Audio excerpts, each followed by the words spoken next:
go about it in a proper fashion. I shall put an advertisement in the Times. Select the next person.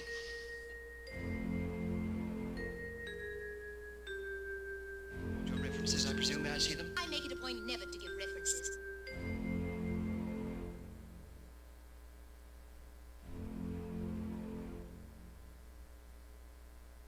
Winifred, where are the children? They're not here, dear. What? Where else would they be? Well, they're missing. 17 Cherry Tree Lane. It's a matter of some urgency.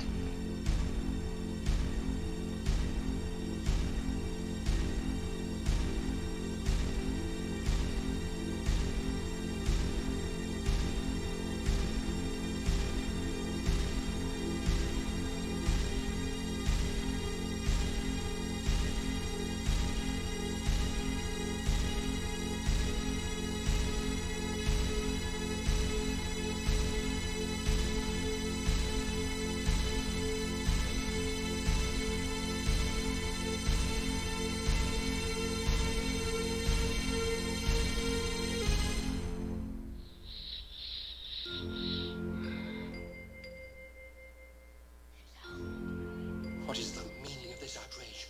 Will you be good enough to explain all this? I never explain anything.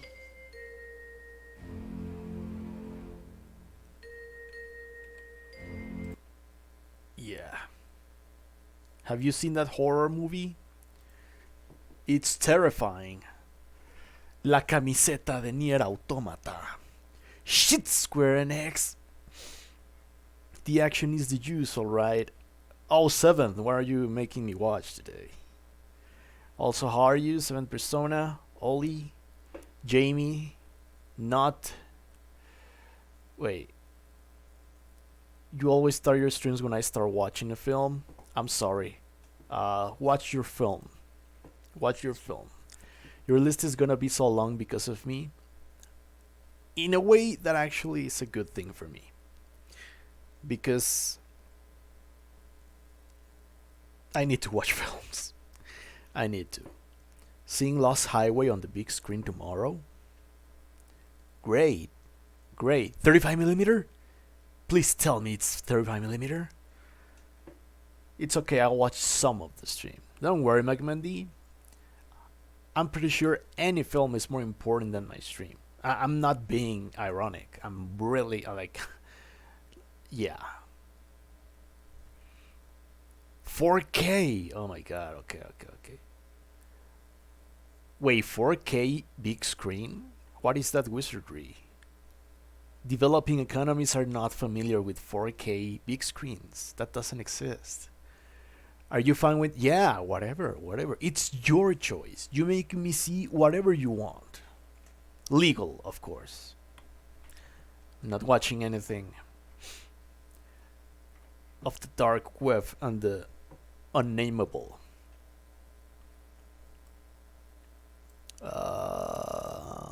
Well, you know what's next, so...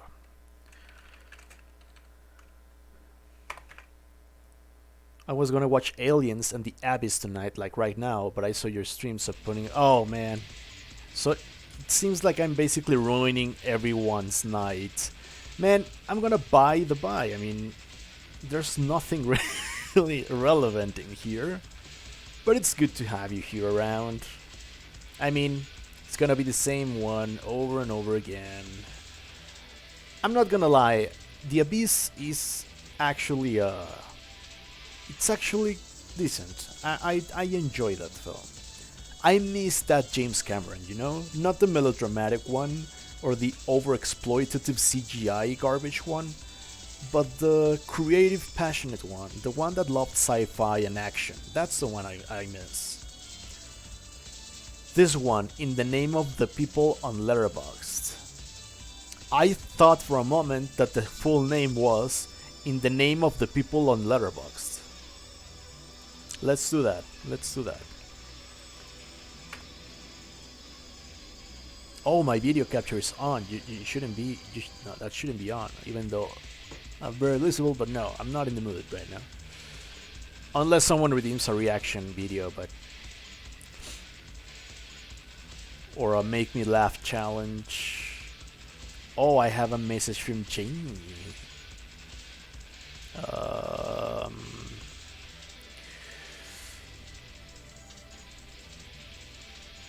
oh, the Mill and the Cross looks very similar to the slow motion shots from Antichrist and Melancholia.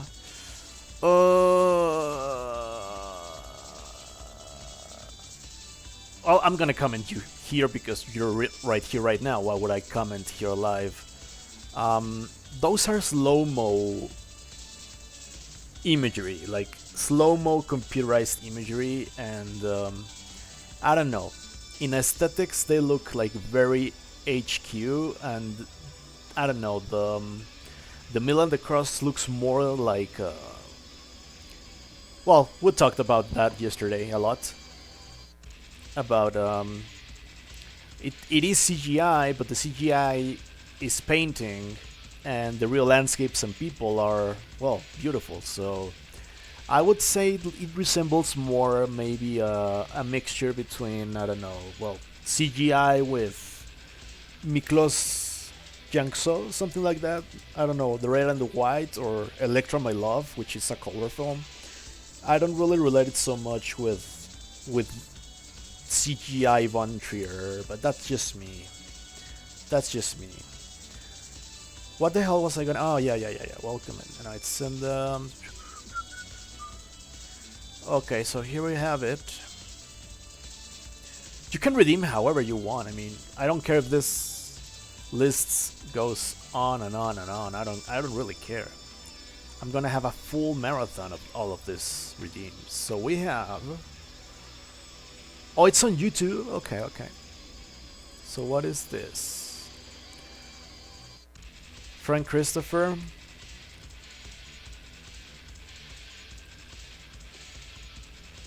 Oh, the Salvadoran Civil War, the guerrilla movement. Oh, it's a US. It's a US document. I thought it was Latin American, but it isn't. Fine, I'll get this. I'll get this. It looks extremely rare to find if it wasn't because of... Bro. If it wasn't because of YouTube.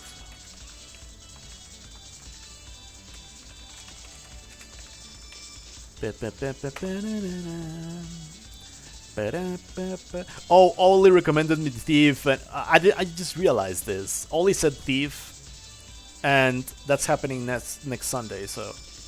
I'll still tag Thief. I mean, I'll still tag Oli when I review Thief, because at the end of the day, he redeemed it.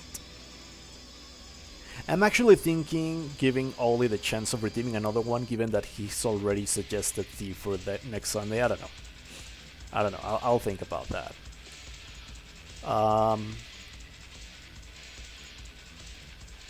Although, yeah, that was way before. What else? Don't worry, I was just watching a possibly dumb horror film. I want to watch it because I heard it's Lovecraftian and has good effects, and we need more Lovecraftian films. Yeah. It's a similar aesthetic, different goals. Okay, I get you.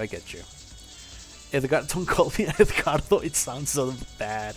Do you feel comfortable posting the Discord invite link on your Letterboxd page now that all the security editions got... Yes. Actually, I do. I will do so in a little bit, actually. It is Latin American, but maybe American directors went on the cover in the song. That's so awesome. I found a video essay that's ironically talking about Fight Club. It's a film about how men should stop being soy boy pussies. Huh. Oh yeah, join the Discord if you wanna come to the watch party. Yeah, Oli suggested Thief. So we're watching Thief. Yesterday we all saw The Mill and the Cross, my recommendation.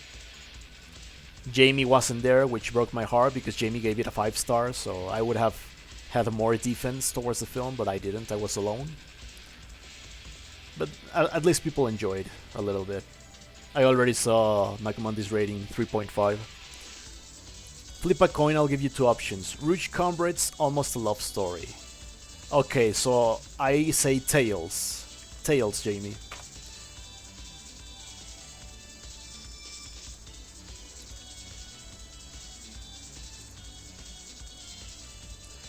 Use this link. Oh, thank you. Yeah, thank you. I'll do this right now because otherwise, I mean, right now I was just gonna buy the buy like really briefly, but whatever happens, you know.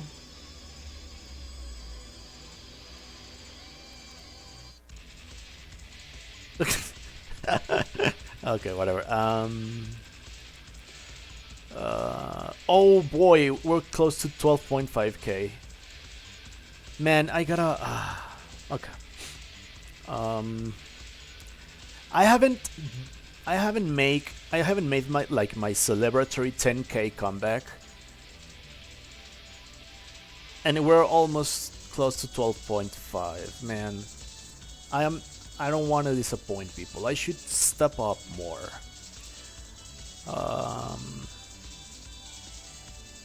Yeah, I was thinking. Okay. No, that's my profile picture. You little guy.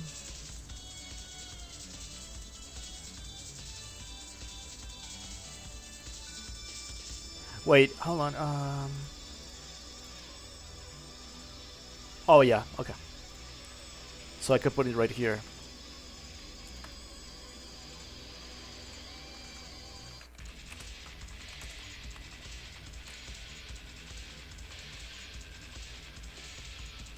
I shouldn't say my, although it's mine, but 7 Persona made basically everything.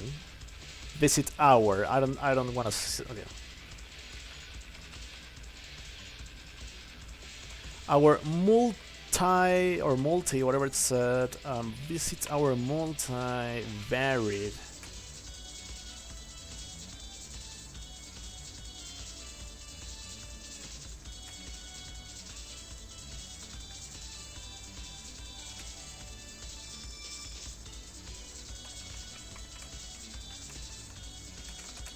To join. I don't think at nights. That's why I play fighting games, because they don't require thinking. They just require calculations, not puzzle solving. Please feel free to join our multivariate Discord. Oops. Hey, moderator, founder, 4-month subscriber, the 7 Persona. That's some piece of user, yeah?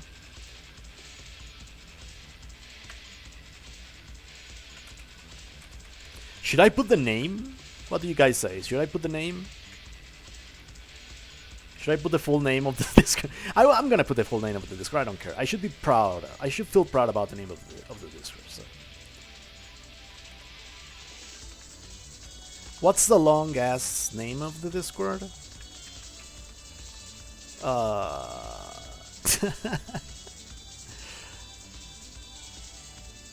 Is it around here so that I can copy paste? Yes, it is. This is amazing.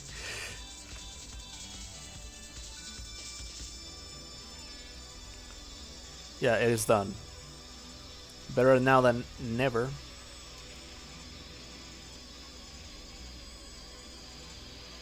There it is. Immediately right below the bio and my facts. You can come back with resurrections? That won't happen. Alright, heads is Cumbres and then tails is Rouge. You in? Yeah, I am in. I am in, Jamie. Oh, okay, I get it. Bro, there's literally... Okay. I'm surprised that given the number of flips, we have 51% of tails. The law of big numbers is not being obeyed. I would say this is biased to tails. I might get tails based on probability. Let's see. Oh, I get heads. Well, I love a good head. You know? Like a healthy head with polished hair and a mentally, I don't know, mental stability. That's a good head. Okay, so it's head. 12.5k isn't enough. Oh, I'm sorry for not meeting your standards. The sock looks like... yeah, the social network. Yeah. So it's heads is comrades. Which one is comrades? Sorry. Ollie, you mind if I put the Discord link in my bio too? I keep track of all the watch parties in a list. I'd like to be more direct. Yes, please do so. You're a mod. Call it the ElCochran90 Discord, but have Tango with Film Fruits and Kirby as the subtitle. That's a good idea, by the way. Yeah, that's a good idea. Alright, I guess you're watching Comrades, Almost a Love Story. Oh, that one.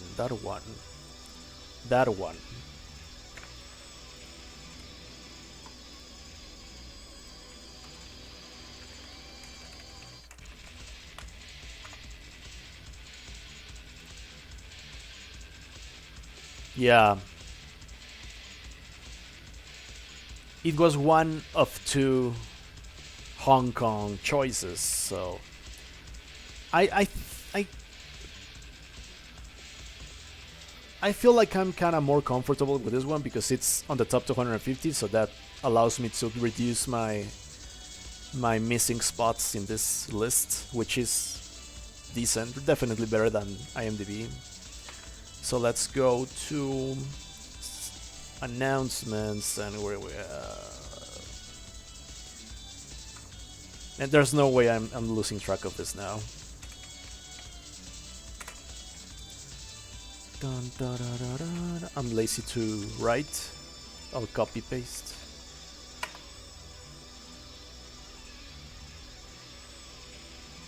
Wait, did I write the one of? I think I did. Yeah. Yeah, there we go.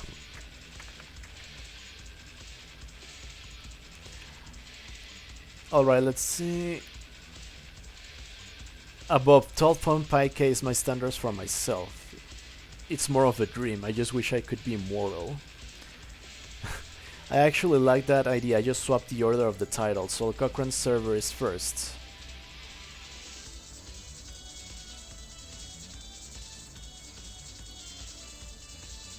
That definitely works better. The ElCochran90 server, blah, blah, I definitely like that much better. So, no, sorry, bad habit. What am I thinking? Oh my god.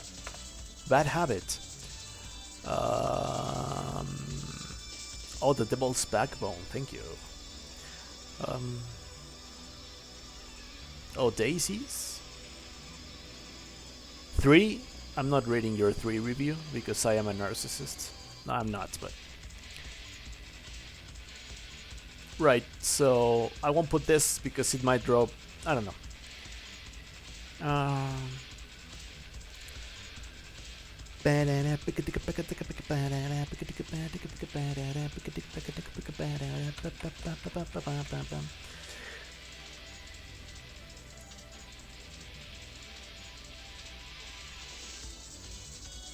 Okay, so I'll have to modify this to please feel free to join our multivariate.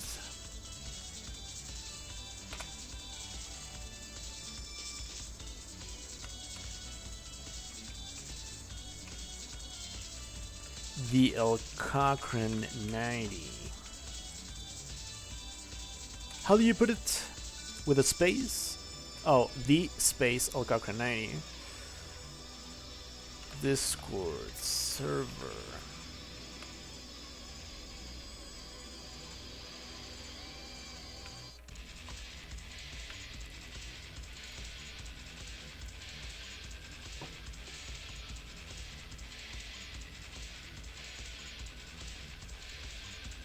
It looks better. It definitely looks better. Yeah, it works. It works. It works alrighty. It works. Yeah, nice change. All films on the top 250 are trash. Below 3 out of 5 is where the good shit is at. I gave Daisy 3.5 out of 5. Famous fan game player ElCochran back again. Well, I've been more or less active. I've been playing Crimson Needle, which is kicking my ass, and I've been playing also By the By and Catastrophe. 1 month ago I finished Arcana of the Tarot. But yeah, more or less yes. How are you, Galaxy? Nice to have you here. Okay, so it looks like this now. It looks like this now.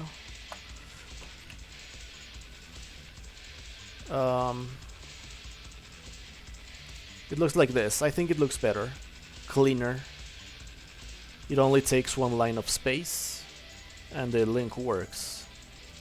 So I think this is nice. Man, I haven't logged since. Well, not logged, but yeah. I have still 3 months to cover of everything that I've seen, which is just garbage. But you know, I needed to take a mental break.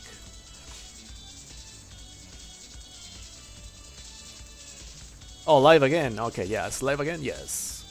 I'm working on everyone's favorite genre of fan game, Medley. Oh, I thought you would want to say favorite genre of fan game, Density Avoidance. Medley is such a love-hate relationship.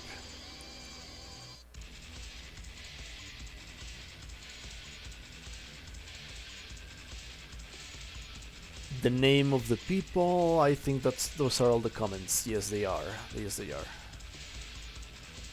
Yes, they are. Wait, where is it? Oh, it's looking for catastrophe. How's the medley going? Medley is a coin toss.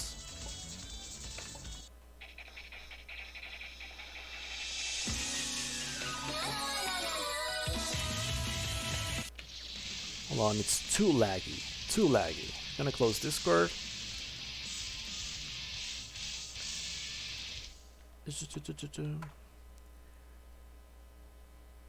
The Abyss is actually decent, Ollie. It's a nice adventure film. The kind of James Cameron we would prefer to have endured. Yeah, it's actually fun. It's actually fun, nice visuals, nice atmosphere. It has a soul, you know?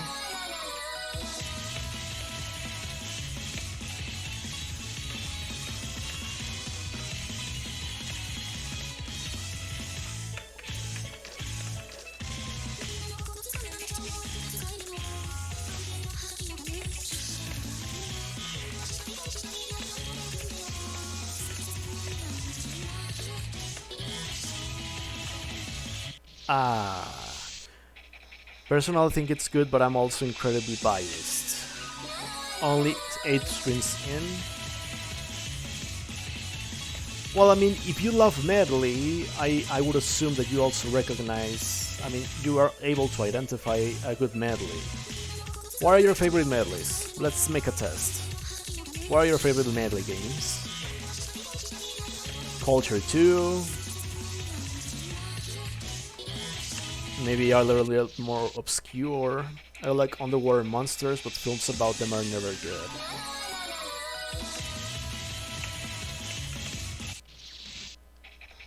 Monster films in general suck.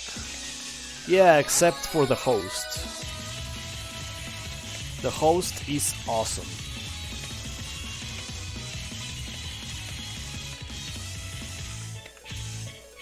For many reasons. I love how The Host defends South Korean nationalism from American imperialism. The Host is just great.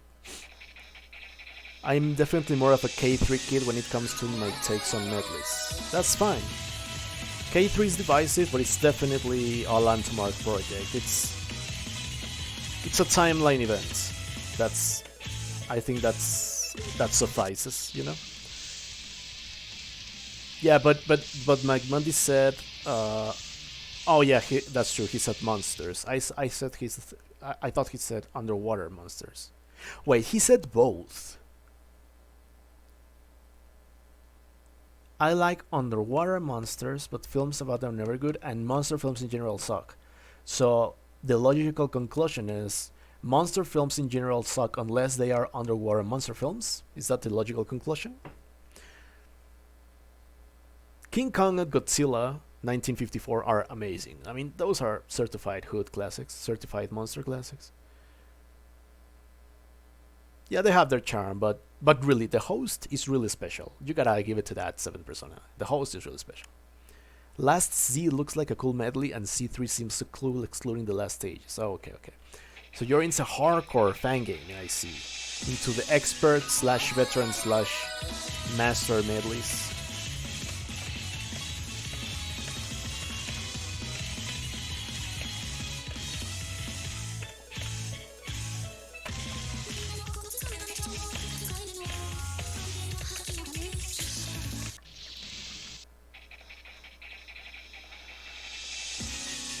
You said that you like underwater monsters.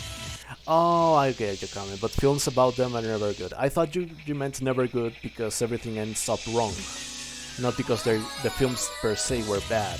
I understand.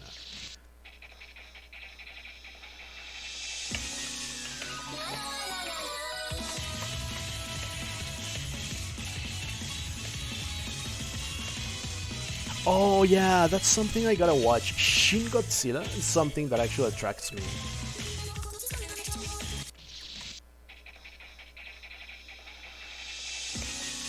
And that film has my favorite Godzilla design, so yeah.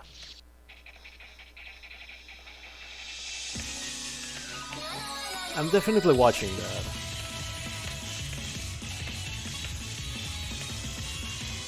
What did you people think about Pacific Rim? Guillermo del Toro playing with Michael Bay toys? Or actually a good camp fun film? What do you think? I know it's not Evangelion, but what do you think?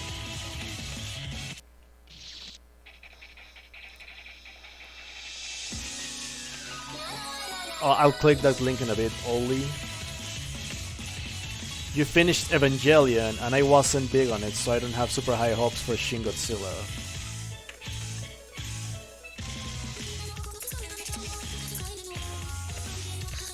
You didn't like the ending? What do you think about the ending? The ending, I think of Evangelion is a separate entity from the rest. Like, an absolute wheel turn. Zero Del Toro films, we gotta fix that. We gotta fix that. People are gonna say immediately, oh man, Pan's Labyrinth. But I'm gonna say, watch Chronos. Please watch Chronos. You haven't seen any Del Toro film either, Ollie? Watch Chronos. And then you can watch Pan's Labyrinth. You can also watch The Devil's Backbone.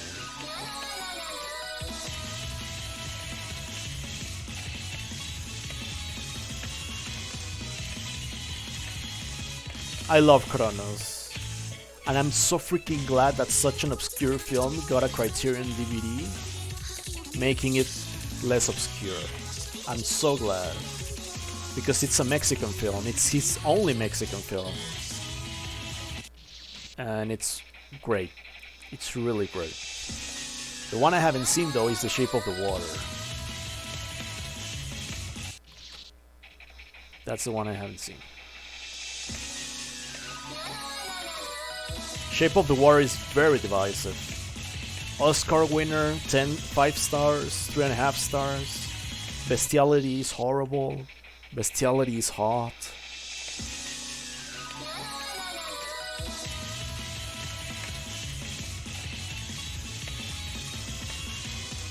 I don't know. I will watch it. I mean, it's still Toro, but you know, I have no idea on which side I'm gonna be.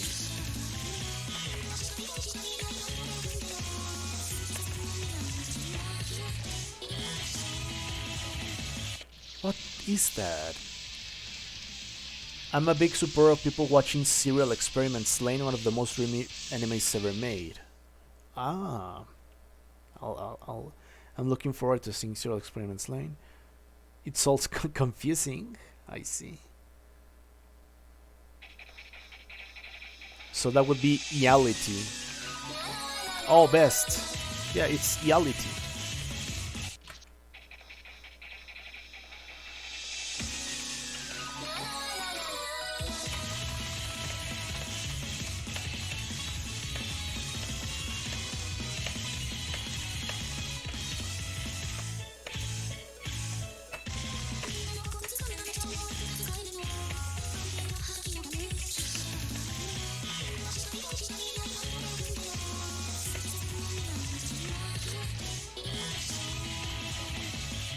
Okay, now it was absolutely free. Oh my god, okay, fine, I'll shut up. Instant karma.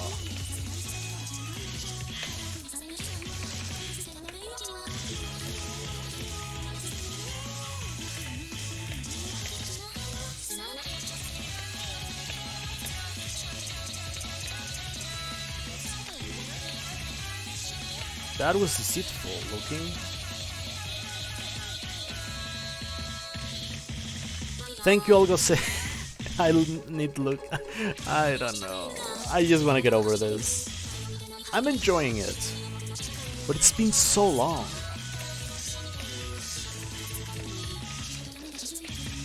Oh, I hope you feel better than okay really soon. What? What? Why? Why did you do that? Why, ElCochran? Why are you doing ElCochran?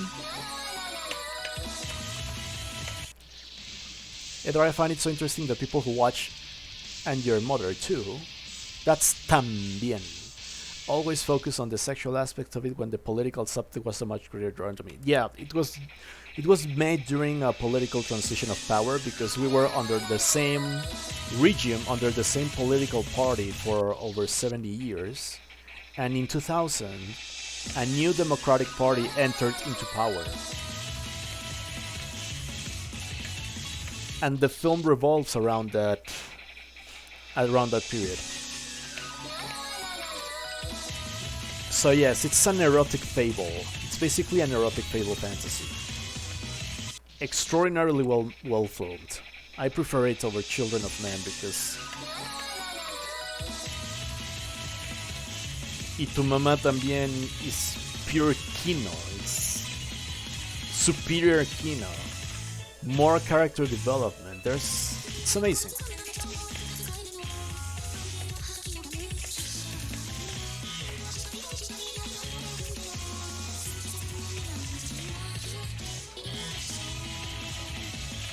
It's a fantastic film.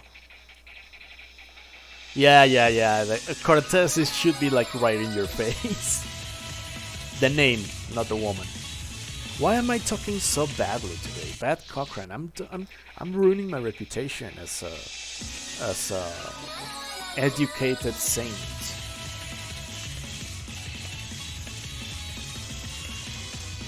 Maybe it's just mental exhaustion. But I shouldn't be doing naughty things.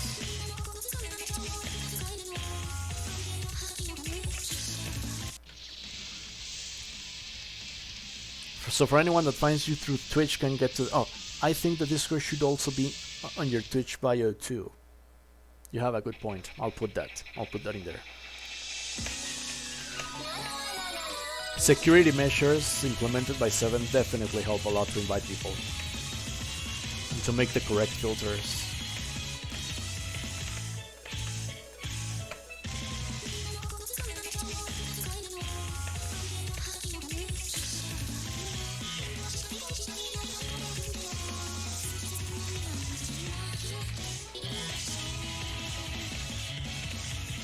Okay, that dodge was sick, and I'm proud of that.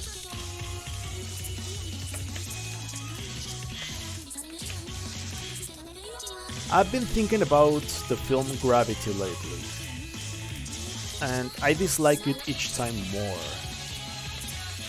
It's not aging well in my brain.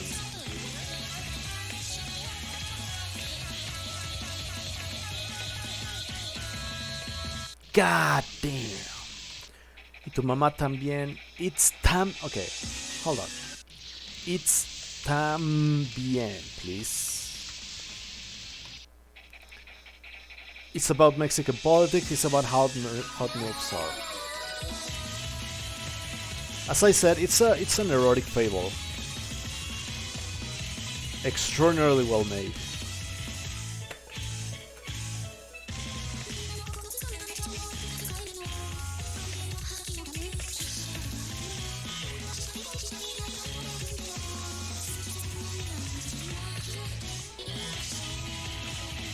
Oh my god, there was no escape. I was going off of what the 7th Persona wrote. Oh, okay. And the poor kid was named after Zapata. Yeah. They are too much in your face. They're not subtle at all.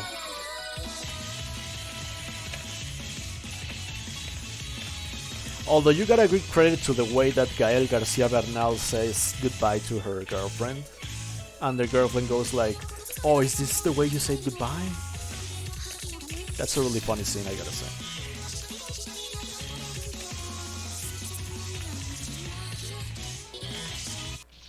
Bro, I miss Mexican Cuaron, really. Roma was just what I needed. Just what I needed. I know Children of Men has huge fans, but man, Roma is endlessly more universal.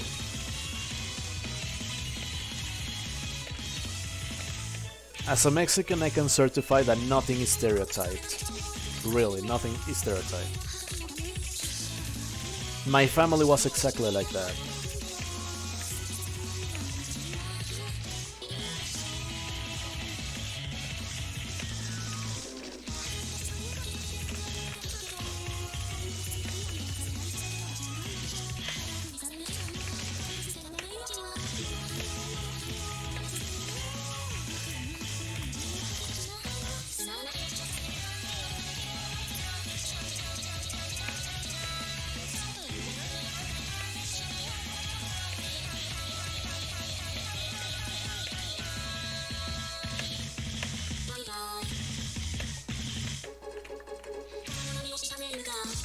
Did you do what I said about the Evangelion endings? Just me what I thought. Oh, I didn't. Let me... Oh, and I owe Oli a click. Okay, let me die, and I'll attend everything that I missed. Chat activity today is really, really good. Oh, second chorus. Hold on.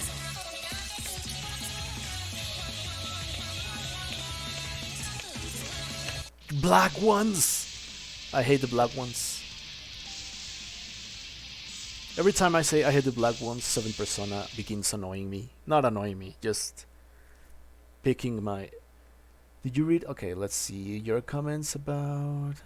The last 2 episodes are pretty good, even though their ending is dumb. The end of Evangelion is very good, and I would probably love it if I care about anything that was happening. Okay. So you saw the film. That's actually interesting. And Oli put a link like years ago? No, that was a flip. Hold on. I swear Oli put something here. Oh, here it is.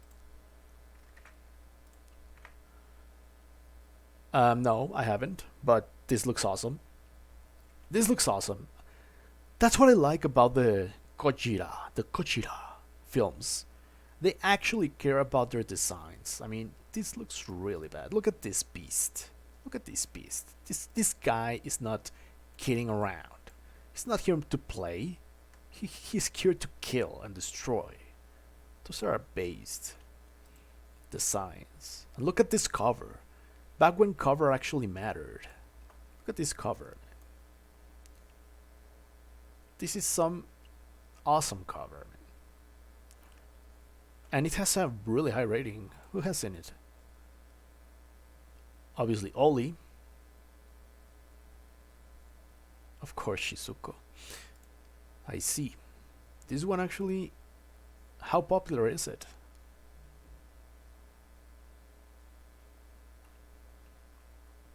So this one seems to be really good, huh? I love Gojira posters in general, you know? I love them in general. I do love them in general.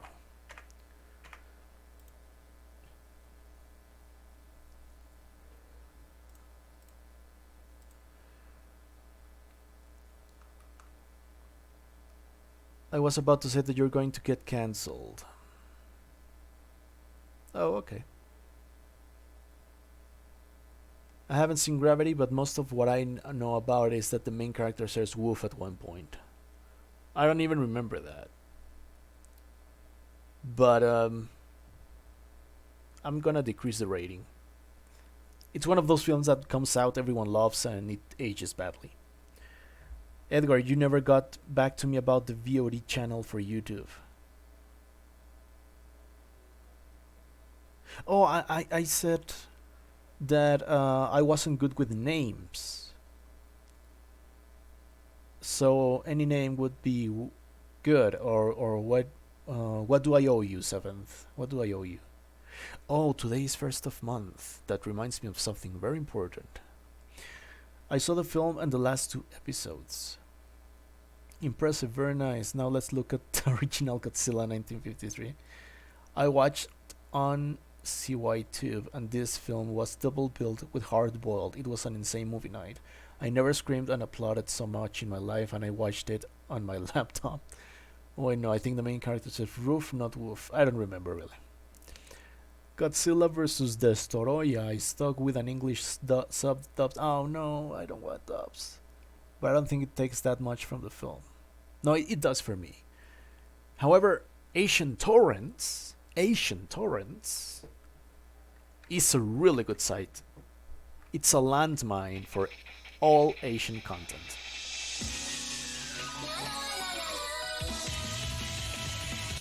I'm pretty sure it still exists.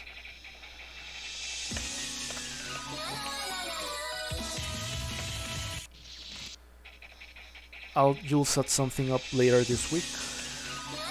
What do you mean, with a YouTube bot or a...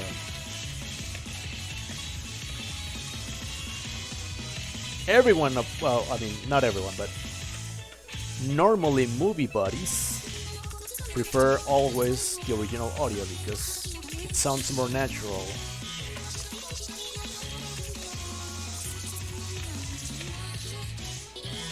Don't.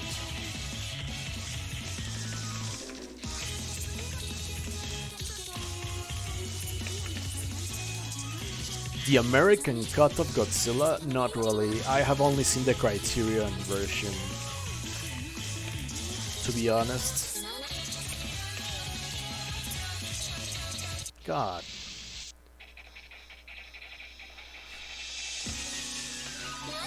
What are the Americans gonna do this time?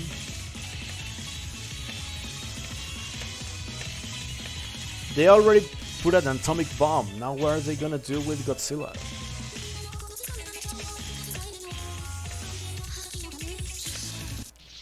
Have you heard of... Yeah, I already read that.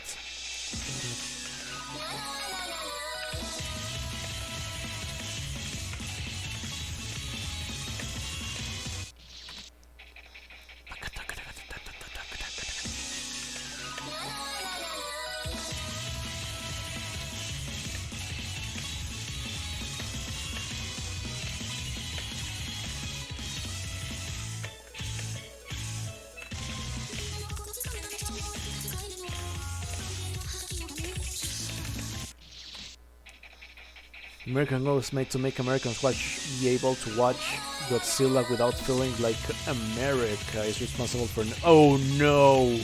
Oh no, no. Speaking of the devil, what did I say? They already put a bomb. What did they do to Godzilla? And this is what you tell me? And this is what you tell me, Magmundi?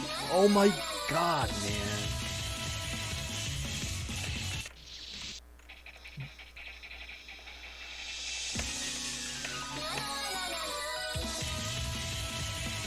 Oh my god. You know, this kind of garbage is what makes me appreciate films like The Host more.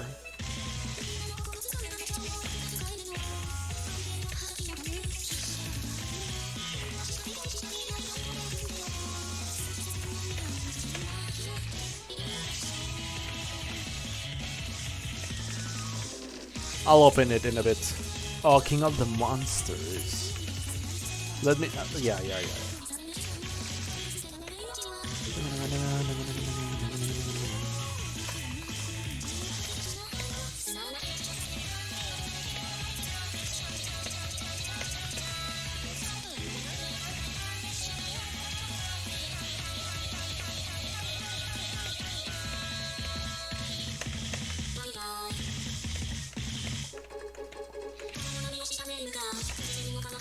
It's not the one I'm thinking of, probably not, because the one I remember didn't have some it wasn't me, the one that I dropped the bomb kind of thing.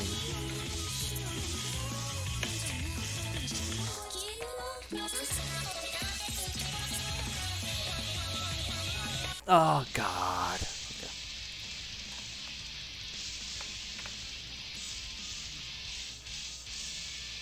Wait, so this is a Japanese film? Is it? Is it not? Wait, I don't know this one.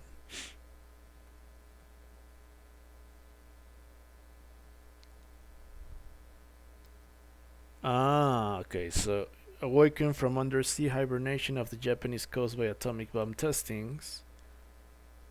So, who's this guy?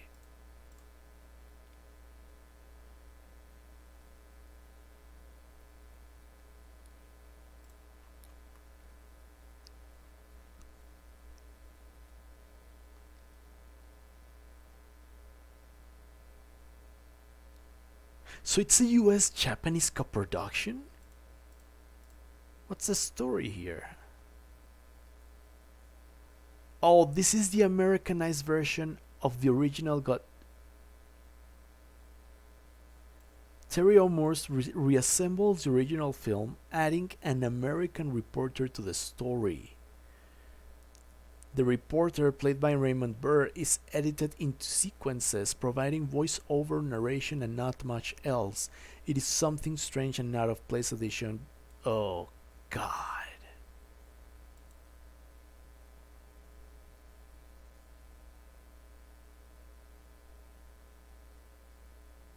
This is...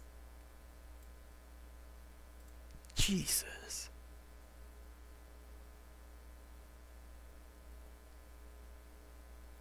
Is it really on the Criterion Blu-ray for Gojira? There's no way this is real. There's no way this is real. Jamie disapproves the American propaganda. There's no way this is real. Oh my God, man.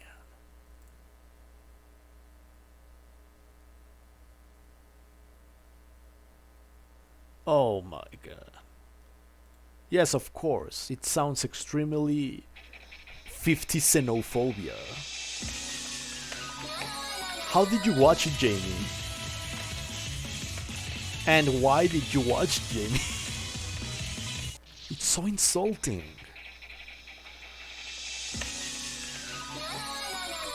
It's worse than Funny Games US.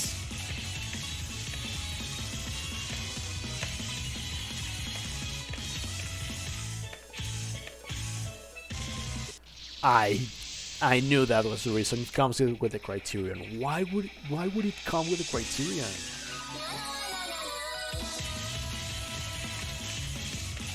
Oh my God, man. Oh my. That shouldn't have Criterion's name on it. They should know better.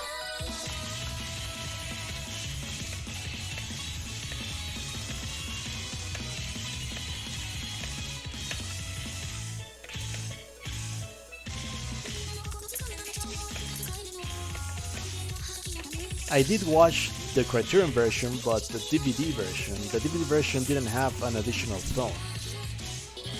If the Blu-ray does, it sucks.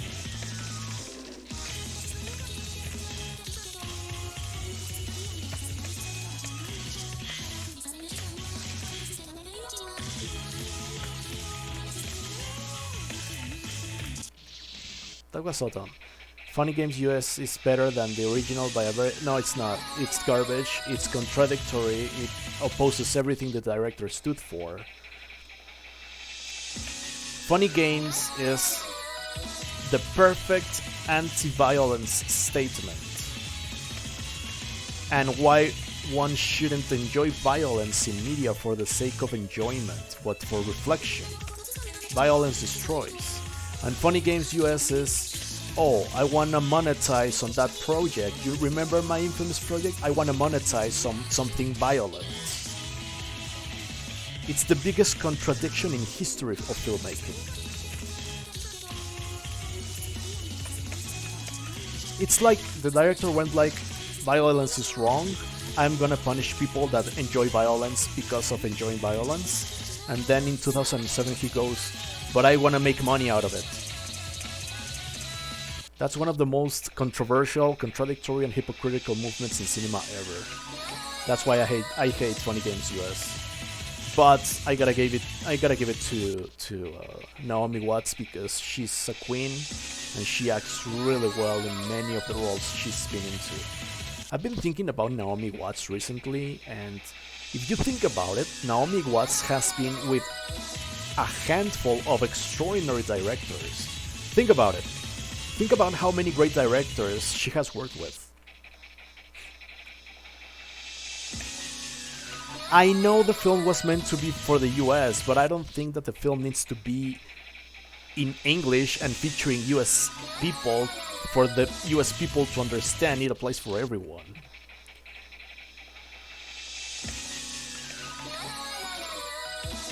That's the argument I always get every single time. It was meant for US people. Well,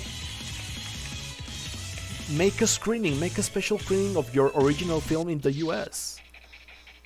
End of story. Don't make another freaking shot-by-shot picture.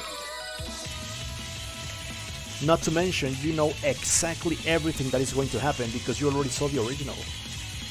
I don't know, it's one of the biggest contradictions in cinema. It's an auteur going mad and saying, oh, you remember what I said about funny games with funny games? You remember what I said?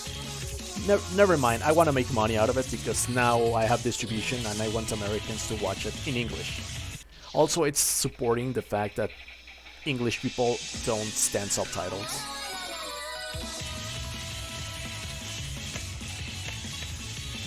Also, I'm not pretty sure that actually American people got the message of the film. I don't know.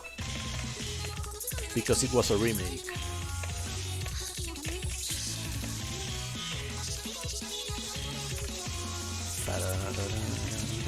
That's just me. I'm angry with that film. But I love the guy. I love the guy. He made 7 continents and 71 fragments and the white ribbon, and that makes me happy, so I forgive him, but yeah. Oh. Americans.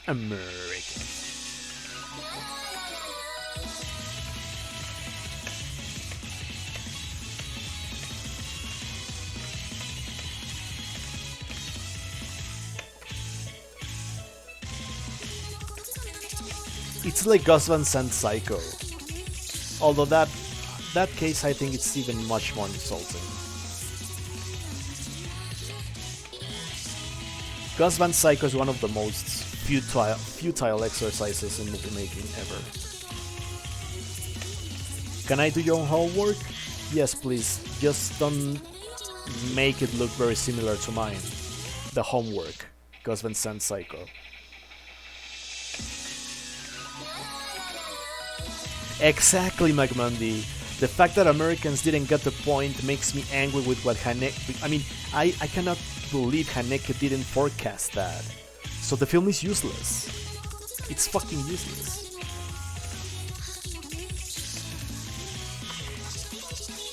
Vince Vaughn as Norman Bates, bro, that's... Oh my god, Vince Vaughn as Norman Bates. Bruh.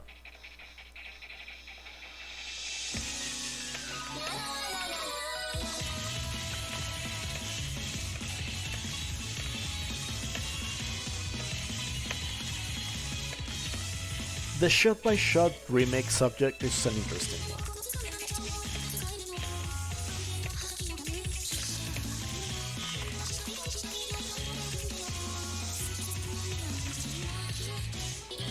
Every time I took a look at Vince Vaughn in Psycho, I thought he was gonna make a penis joke because of Dodgeball, a true story. I didn't read that well. No, I haven't seen any Psycho sequels. I am afraid of them. And no, not because they are horror, but because they are sequels to Psycho. Are they at least funny in an unintended way or not? I don't know, like the Amityville sequels.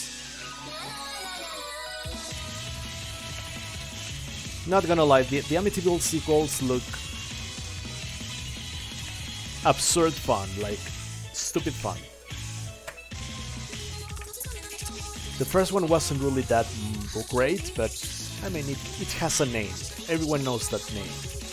Then it got a remake, and that one sucks. But the fact that it got sequels and a bunch of them, because people were really into supernatural phenomena back in those days.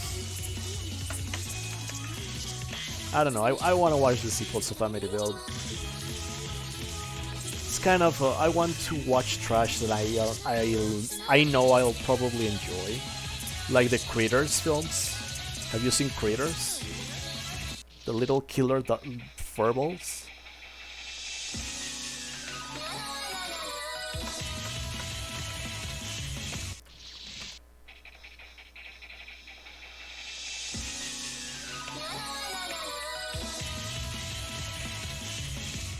Oh yeah, I absolutely agree, Magmandy.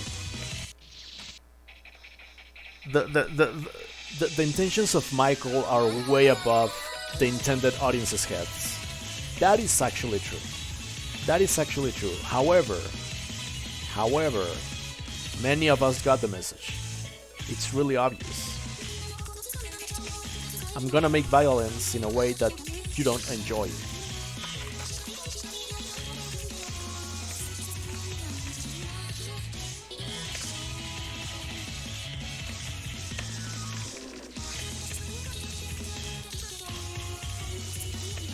No, I haven't seen The Birds 2. And I know it's not Birdemic. But Birdemic should be the official sequel. Or spin-off to The Birds. I just walked straight into the yellow one.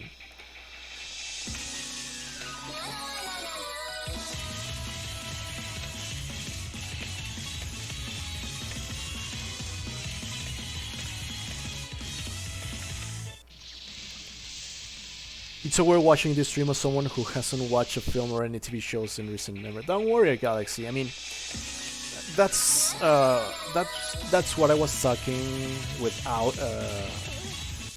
Let me rephrase that because I don't construct good sentences in English at this time of the night. That was a recent conversation I had with Algasov. He was just watching because sometimes fan games people take over chat, sometimes people, film people take over the chat, and it's really difficult to make a balance between the two, you know? However, I will answer to every single question. I don't mind changing the subjects the whole time or staying on two subjects at the same time. I can do that. I can keep track of every single conversation I'm having in chat. Many massive streamers do that. So I have zero relevance if you want to comment on something else. Don't think that you will be interrupting someone or it will be interpreted as you trying to shut off the conversation. No. I do normally have like two very different topics on at the same time of conversation. Yeah, what Oli said. He hasn't played a single thing. I bet that Oli hasn't even seen the original I Wanna Be the Guy, which inspired 9,000 fan games. Well, 10,000 now. Are you sure about that, Oli? Are you sure about that, Oli? Are you sure you want to suffer like me? No, I'm not gonna lie, there are really, really good fan games, and there are for... Oh my god, those were insane. Oh, you have a new streamer? Okay, that's great, that's great. That's great. Well, it depends on how long that streamer is gonna stay, but... We can try and raid her if she's still online by the time we end. That's also that's exactly what I was saying. It depends on how much the streamer will be online. It pretty much depends on her. Also, I'm watching my first Akioji Soji. Ah, which one?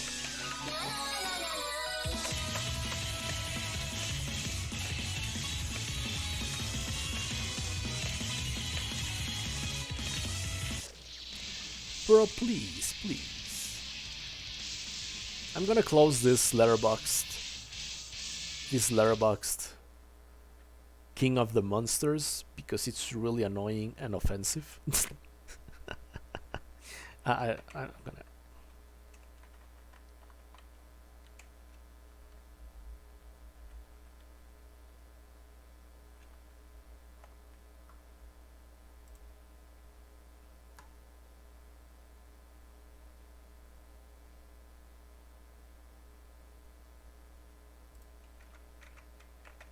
There we go.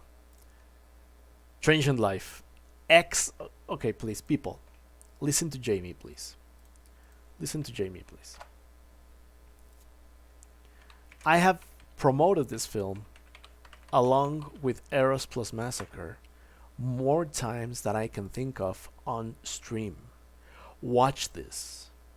Watch this. Please memorize this title. Please memorize this title. Watch this. Please. Please. It's one of the best things ever. I swear. I swear it's one of the best things ever. Oh, Last Diary Entry of 2014? 8 years ago? Jesus. This and Earth Plus Massacre is like the perfect metaphysical experience. New wave experience of Japanese cinema. Really. Please watch this one.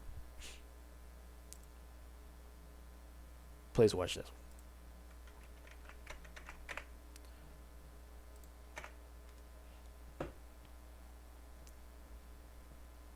Yeah, instead go watch Gojira vs. Destoroyah, one of the most fun films ever put to screen. I was thinking of having us watch this in the watch party. Which one? The Gojira one or the Transient Life one? Because Transient Life... Oh my god.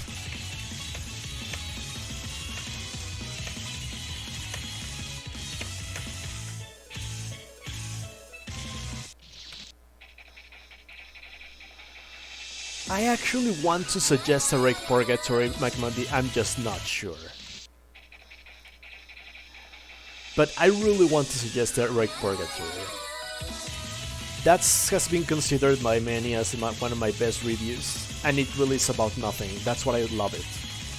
That's what I love about it. It's a review where I write about nothing. And people said it's one of my absolute best reviews. You know what?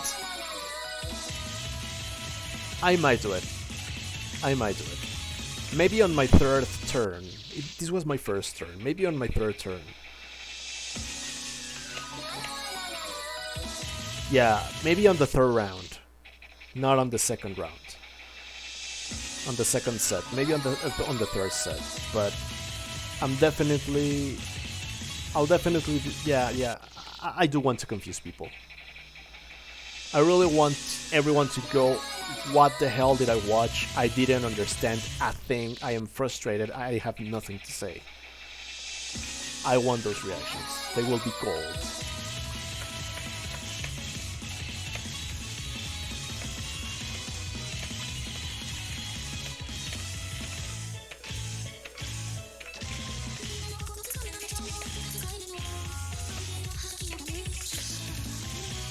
Because no one knows. I mean, really, really few people on Earth, even among cinephiles, know Heroic Purgatory. And I had the great luck of being recommended that film to me. And Heroic Purgatory is a unique experience. I cannot compare it to anything, really. I'm not exaggerating. I cannot compare it to anything. I cannot think of a similar film.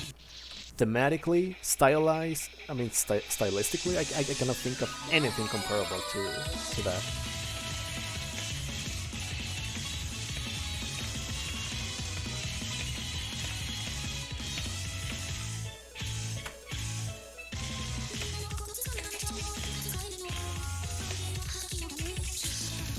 Oh.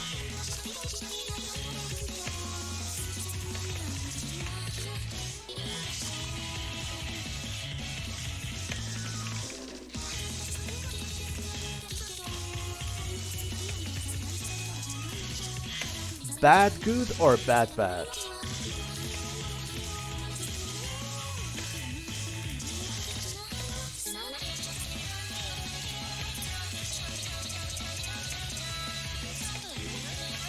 Because recently 7 Persona showed us the existence of a film featuring Paul Walker involving a T-Rex. So I want to know what kind of bad we're talking about.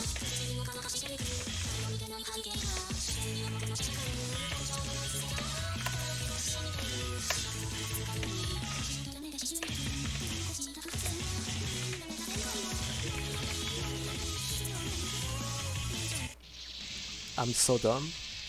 I could do so bad it's good, but I was thinking of bad, but it starts a good decision. Do you know the oldest film you've seen? Is that a is that a translation of what's the oldest film you've seen? If that's the question,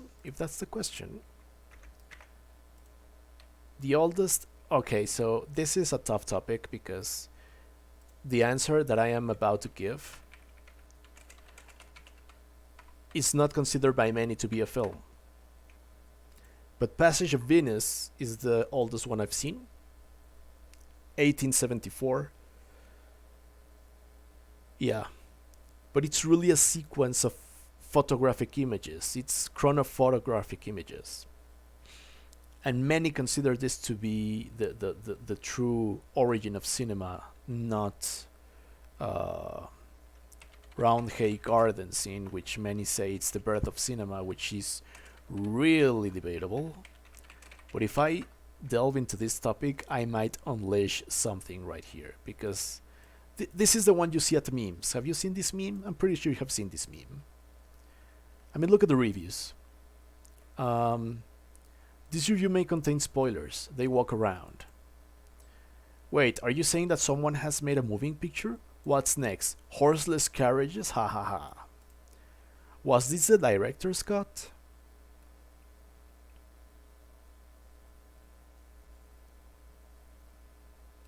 That's the kind of review you get for this one. Way too long. The shortest and oldest film ever made, and it still has better character development than Suicide Squad. I'm sure McMondy agrees with this one. Only 80s kids will understand. This is a dumb joke. This needs a 2019 reboot.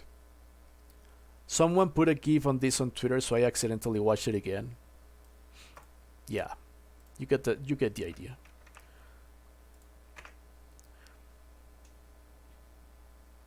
Hey Meronolov, thanks for your WTF. I hope you're also doing fine. Heck yeah, Tammy and the T-Rex. Yeah, Tammy and the T-Rex, that's the one. Up there with the Velocipastor. Oh, Velocipastor is such a gem that we should watch. I haven't seen Velocipastor, but Velocipastor is a thing. It's the before I put Velocipastor, for everyone that is not familiar with films, please, I gotta say, this is the most hilarious description of a plot you will ever read. And in that regard, I'm not gonna read it. I'm gonna let you read it. I'm gonna be silent. Let me see. Yeah, look at this. Read this by your own. I'm not gonna read this.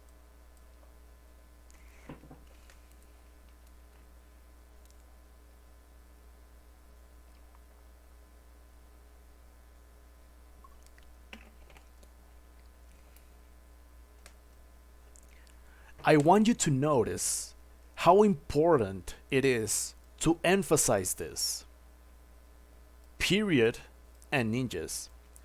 And of course, a priest is convinced by a hooker to use it to fight crime. And ninjas, you know? So this is totally a thing. And I am obviously going to watch this. I'm obviously going to watch this.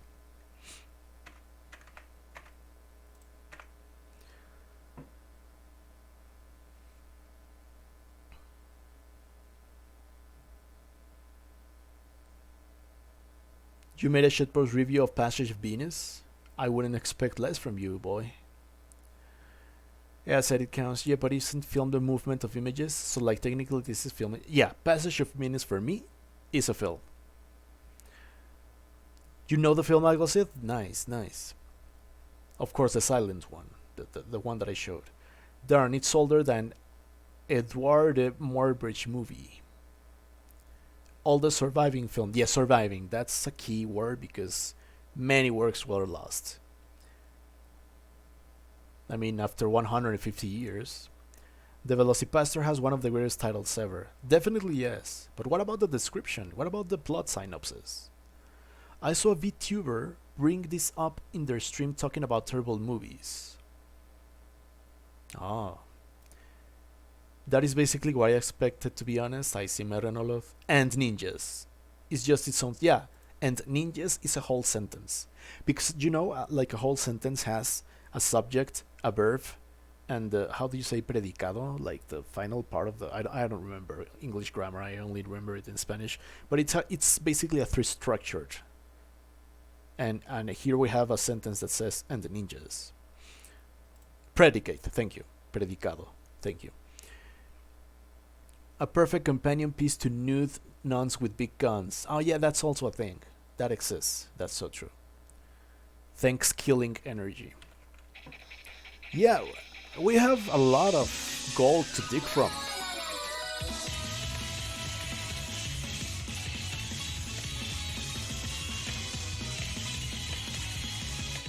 I think this is one of the funnest by the by streams I've done.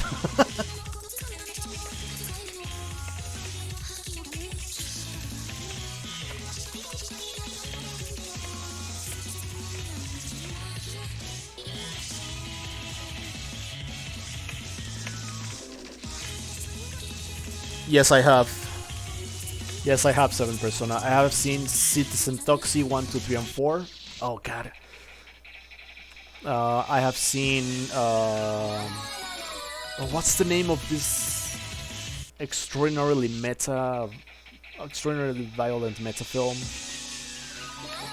Well, I saw. Okay, let me go.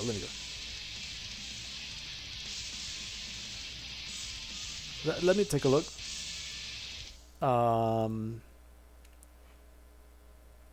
Oh, Poultrygeist. I saw Poultrygeist. I'm not even sure if this is sure to show on stream. Well, Letterboxd is fun. It's fun. It's safe.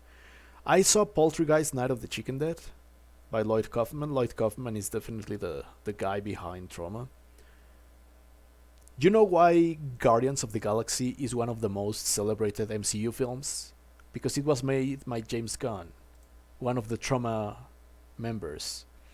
The Toxic Avenger, bro.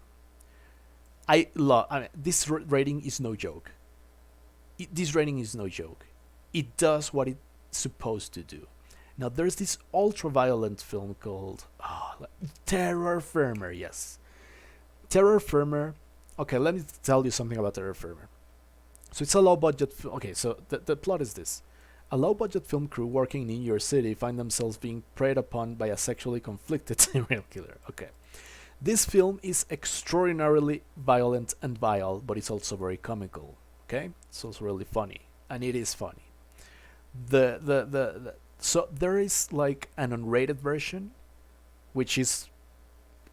Don't expect an R-rated version. Expect something like NC-17 or higher.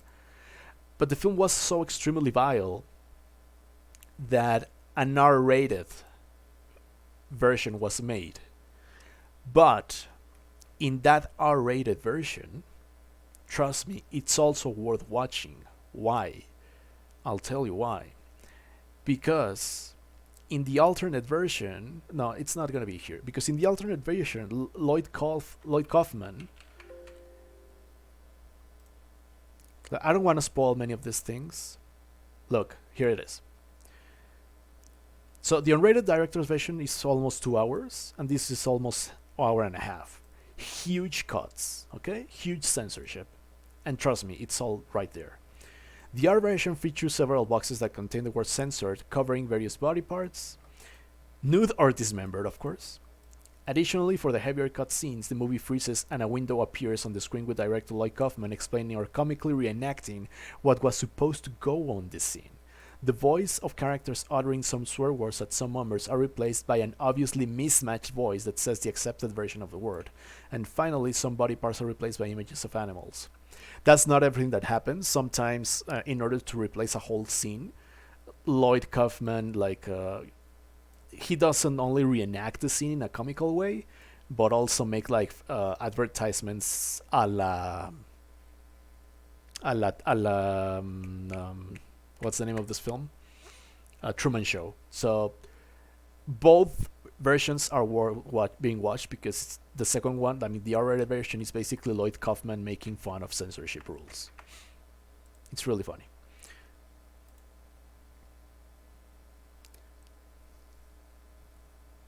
Lloyd Kaufman is the Roger Corman of the 80s? Agreed. Agreed. Not as good as the which historical figure would you bring to the modern world stream? Okay, yeah, that's true. Also, you need to figure out a way to call me a virgin because funny games. No, that doesn't make you a virgin. I never called 7% a virgin, damn it. But it was funny. No, I'm not sure why I put the dash. I don't like the James Gunn superhero films. I haven't seen his other films though. Watch Trauma. Also, what's Romeo and Juliet? That's really funny too. They're both still alive and kicking, by the way. Roger Corman is almost 100. Yeah, 100 now. This is an essential. Why did you laugh? Why did Jamie and Ollie laugh? I wasn't paying attention. This is an essential viewing. Sounds like my kind of thing. Lloyd Kaufman reenactments sound like an influence. Oh, maybe they were laughing because of what Lloyd Kaufman does. Maybe this should be next month's watch party. Yeah, I mean, the watch party can have variety, you know? They can have fun stuff. All watch party recs need to be horror movies, facts. Pretty much, yeah. Yeah, but implicitly it's subjective, you know? If I had said the word virgin, that would be objectively true. But given that I never said that, it's subjectively open to interpretation. Euphemism is subjective.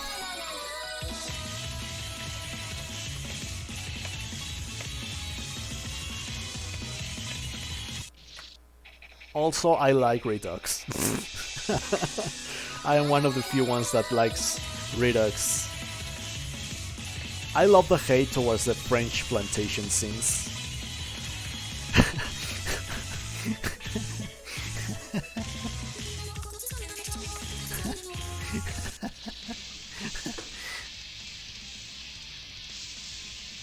You gotta plan 7 Persona. We will all.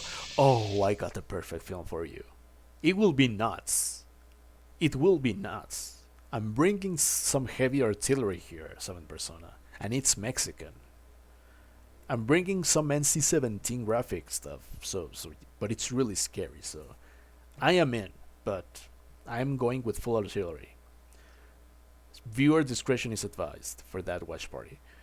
Well, you told him he's never touched boobs. I didn't say, oh my god, you keep twisting my words. You keep twisting my words. That's how gossip is originated. That's not what I said. That's not what I said. I said he wasn't used to them. That's a whole entirely different story, man. Oh, man. The backwards man, the backwards man, the backwards man, the backwards man. I can roll back if that's what you can. I can roll back if that's what you can. The backwards man, the backwards man, the backwards man, the backwards man. I can roll back if that's what you can. I can roll back if that's what you can. Oh, I also haven't seen that James Wan movie. What is it, Malignant? I haven't seen Malignant.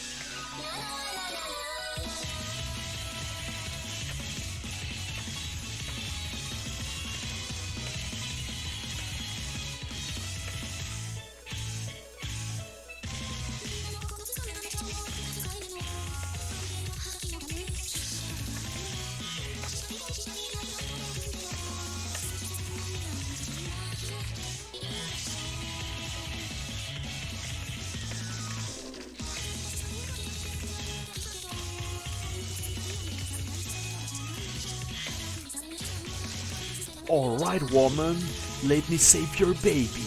Your baby's gonna be born right. I'm gonna save your baby.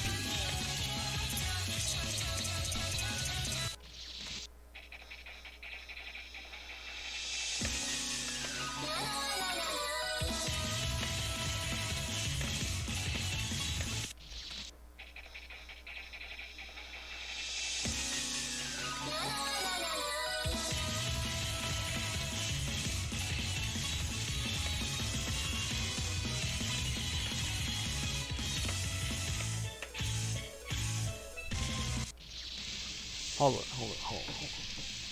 Something happened here.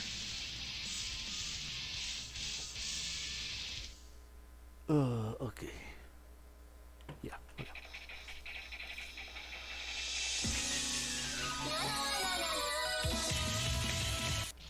That was a terrible mistake.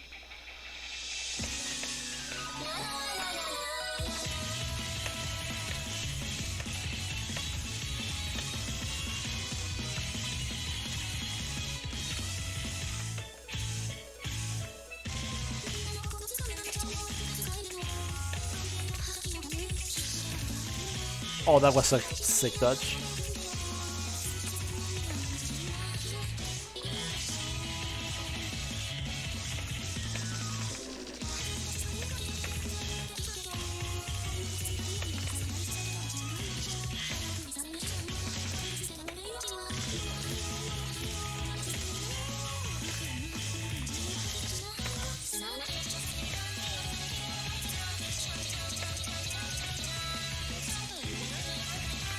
What is that? Planning this medley game is a disaster. After Boss 3, it basically becomes a fully original game that's only vaguely inspired by other games. Well, K3 did that, you know? I mean, K3, the first half is medley, the second half is guest stages. Which also brings me to the question, Galaxy, and it might be a very dumb question. I mean, as far as I know, yeah, it's normally funner to develop it as it's going along. Sometimes you come up with the best ideas while you're developing instead of planning ahead. But I have one question. So I know the definition of a collab. Many people collaborate, right? And I know the definition of a medley. It's just a concoction of several interconnected screens from different fangames into a single fangame.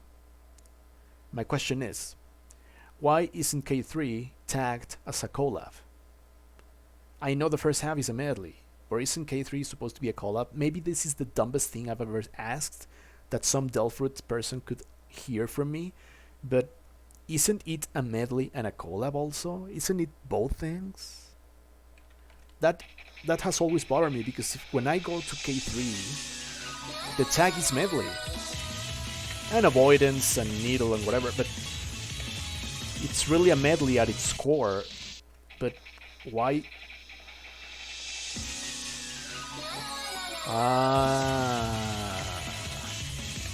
But under what logic?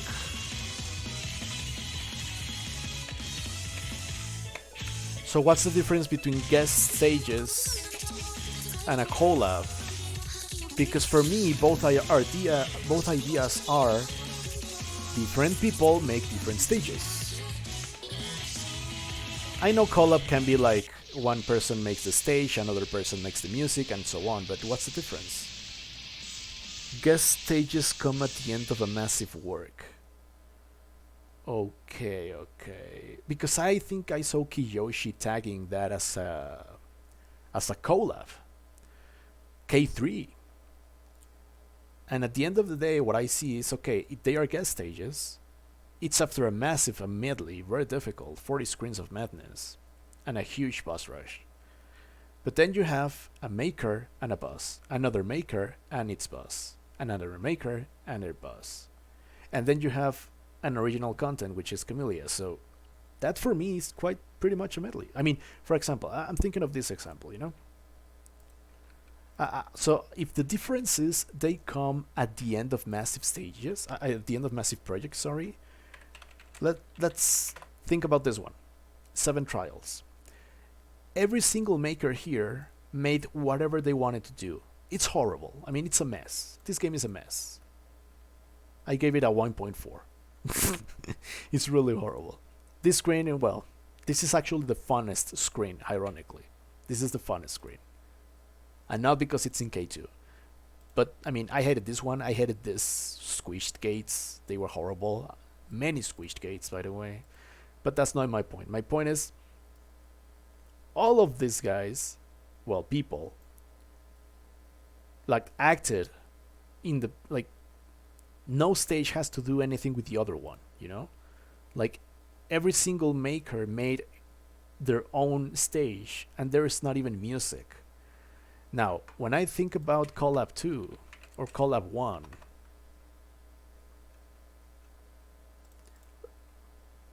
there's a screenshot that represents what I want to say. this one. This is another kind of collab. Who made the music choice? Gay Wizard. Who made the graphics? Piece of Cheese. Who made the coding? Clayson. Who made the level design? Patrick. So this is another kind of collab in which everyone has some kind of interaction or participation. So what would be the difference with a K3 where you have many makers with different stages, you know? That's my question.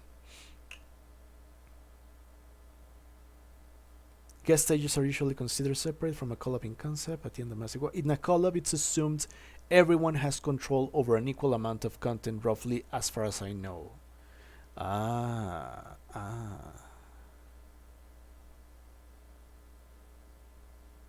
Wait, you weren't looking at anything that I showed, really? Oh my god! Don't tell me I was. Oh god, that happens a lot to me. Don't tell me that I did that. Don't tell me that I wasn't showing anything. They were horrible. Many switch dates, by the way. God damn, I wasn't showing anything. Okay, I'll go again. God damn it, I hate myself. I hate when I do that. Now I'm showing my screen. Okay, so I was talking about this one. Sorry for the... Yeah, I was talking about this one. Every single one of these people made their own project, you know, their own stages, and they submitted them. And this is the scenario of making a homework in which everyone does a part and no one knows what the other one did, and someone assembles them all, and the end is a disaster. This is basically 7 trials. So that's why I gave it a 1.4, you know? So, this sucks. I mean, look at this design, this sucks. Miku Star got trapped in this in this platform diamond. This sucks also. Too many squished gates, etc, etc. I actually got soft locked. This is the funnest one, not because it's in K2, but because this is actually the funnest one, even though it's pretty much like name the jump the screen, you know? So that's one kind of collab. The other one that I was showing to myself only because I suck with scenes is this. Another kind of collab is you have a screen or a level, and one person, Gay Wizard, made the music choice, Peace did the graphics, Clayson did the coding, Patrick did the level design. So a collab can be either a bunch of people doing their own homework separately and then putting them together, or collaborating in many aspects of the level making. So why is that different from what K3 does at the end? That's my question.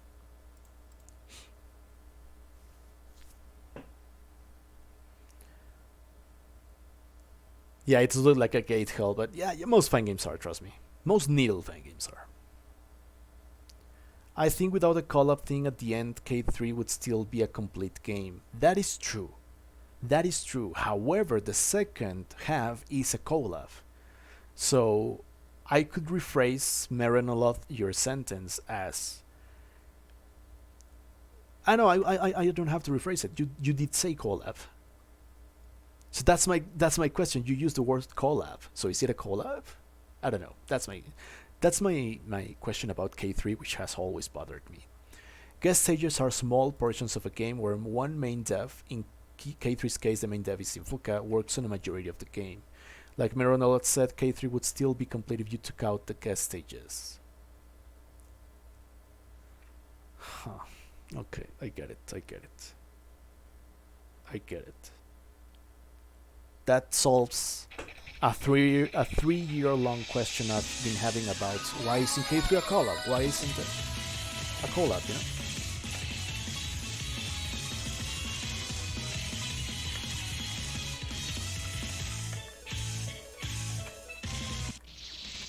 Medley is not a collab because a medley is under the creative control of one or more people choosing what screens to put.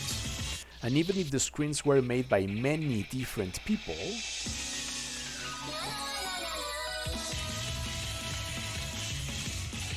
the creative control is an entirely different thing because someone is actually deciding what screens to put. So I think that what you're telling me makes sense. Otherwise, any medley could be considered a collab because all screams come from different creators and just one person put them together. Ah, okay.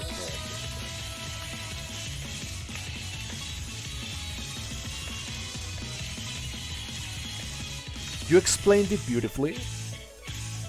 Don't take this wrong. I'm gonna ask other people in the community, but I'm interested in this take because Kiyoshi tagged K3 as a collab, and that's the only tag he added to some spreadsheet in Excel, I remember. So that was just interesting to me. Freddy Got Finger is the only film that has someone crashing a car to jerk off a horse be something that pays off in the story. I don't know. That's why, like,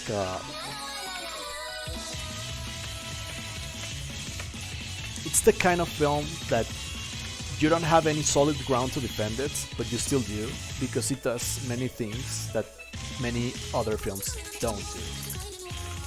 That's a funny situation to me. It all comes down if you love absurdism and are not easily offended.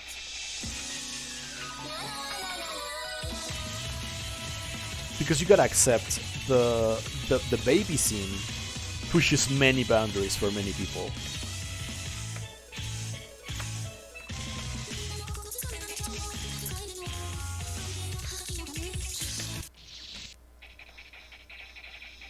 It's a newborn being mistreated physically. It pushes some boundaries for many people, but it's comically. I mean, in today's world and era, everything can be seen as comedy or as something repulsive and sadistic and sick. We live in an interesting period of time, I gotta say. You'll be back. Alright, 7. He's gonna watch the trailer of Redux, I know. Oh, he put Tentacle to Mercy, that's based.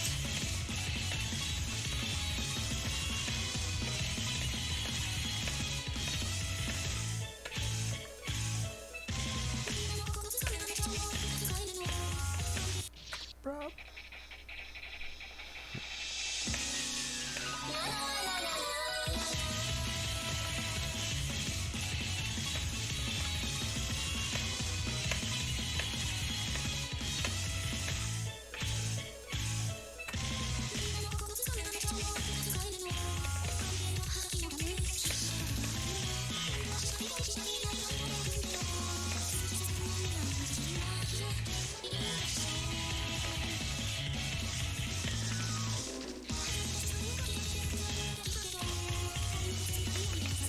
Nah, it's not a deep satire, as you say. They're meant to be funny. It's not a satire to me about anything.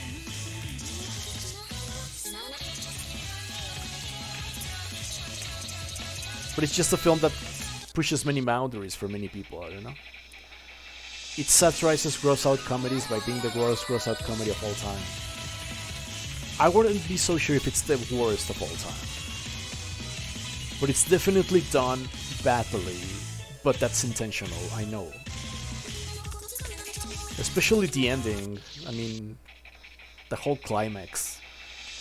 It's supposedly absurd. I mean, it's all about absurdist comedy and how much you can push the boundaries of an absurdist comedy. Daddy, would you like some sausage?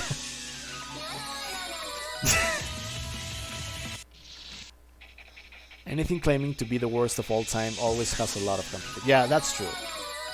That's true. And I'm really unsure that Freddy Got Finger is the worst of all time.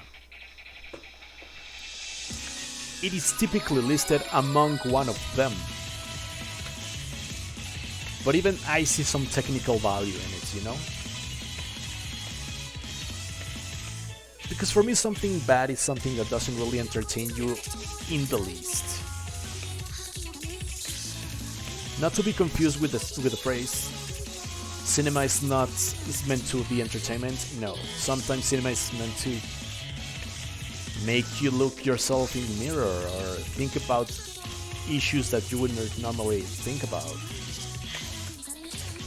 But sometimes it's about entertainment, and if something doesn't entertain me or doesn't bring anything to my table at all, that's when I say it's one of the worst. Like absolutely nothing of redeemable value. But that was savage. Pa-pa-da-pa-pa-pa-da-pa.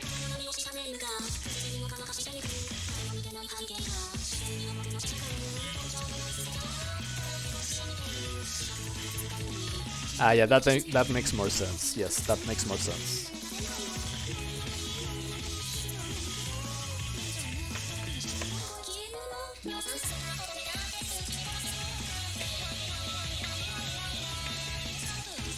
Ugh, the black ones. There are a lot of literary critics who don't seem to care about entertainment value at all. That is also true. That is also true. I think that's an extreme mistake because you're missing on a lot of things. A lot of things.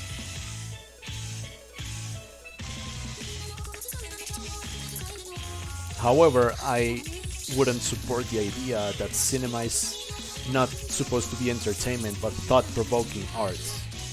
No, you can also entertain. I mean, what's wrong with that?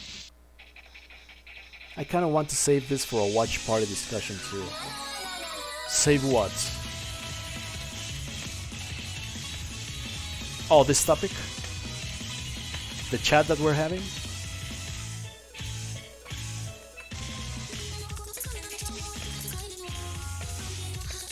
Oh my god.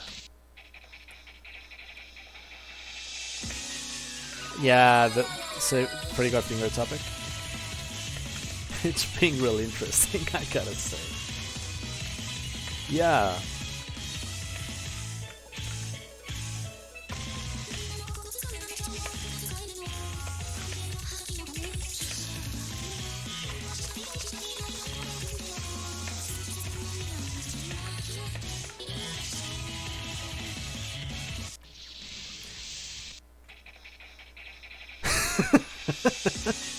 Thank you, Ollie.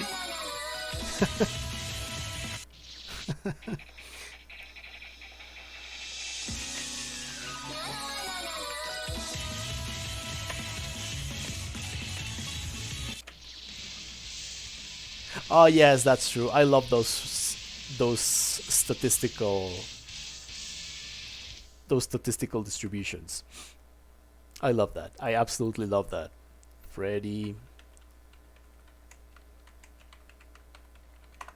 I absolutely love that kind of distributions. Look at this. Look at this.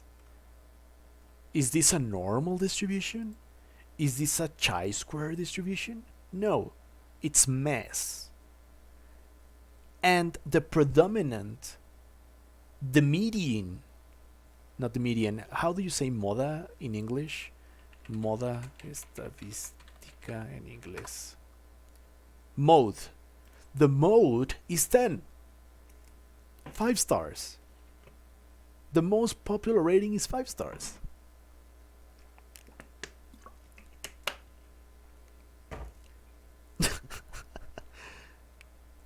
Not even The Room does that.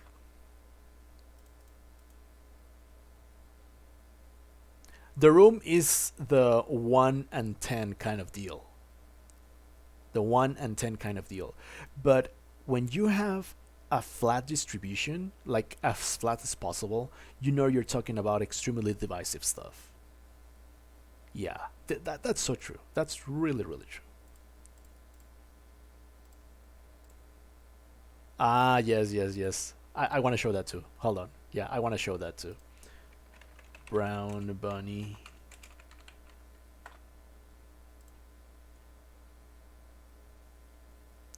This one is, I don't know. It's not as scandalous, you know? I mean, it has up, down, up, down, up, down, up, down. It's really messy. The mode is 8.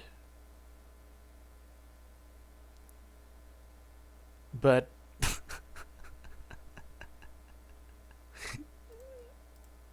What's the name of the nailed ring? Fateful Findings and Double Down. Okay, so Fateful Findings is one of the half and 5. And Double Down, I think it's also the same case. More or less, although it has more 1s than 10s.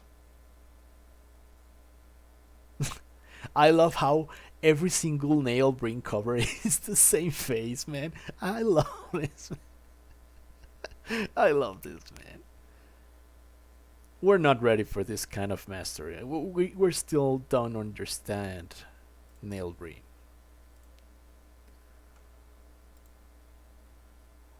Ah, yeah, blue is the warmest color. That's because feminism versus cisgenderism versus gals versus horny boys versus art house watchers versus everyone. It's a free for all. It's basically a Smash Bros contest. Fight, I mean. That is so true, Meranoloth. That's so true. Who wouldn't like that? Who killed Captain Alex?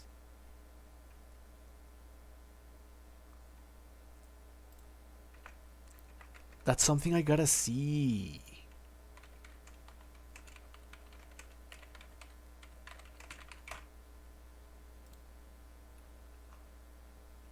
Look at this.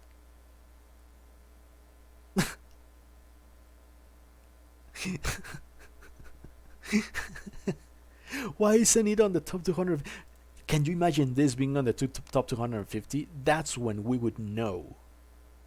That's when we would know we're in a truly special site. People, let's support the 10-star campaign, the 5-star campaign for Captain Alex, because we need African representation in the community.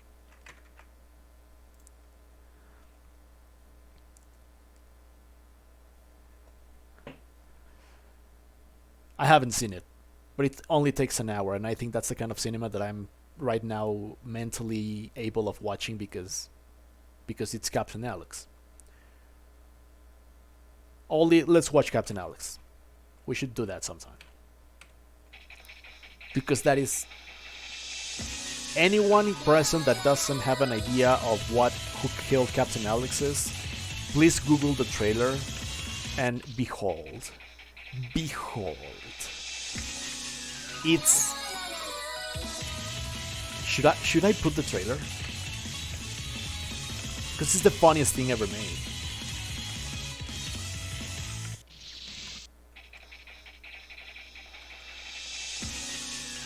Okay, go blind. Then go blind. Okay, so people, you'll have to find that by your own. It's potentially the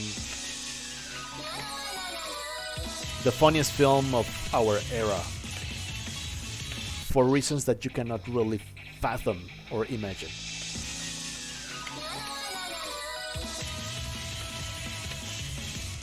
I mean, the thing with Captain Alex McMundy is it's a 5-star in its own world. There's no world like Captain Alex.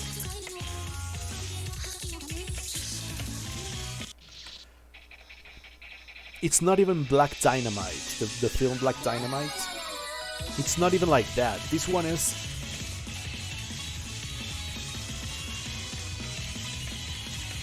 You know?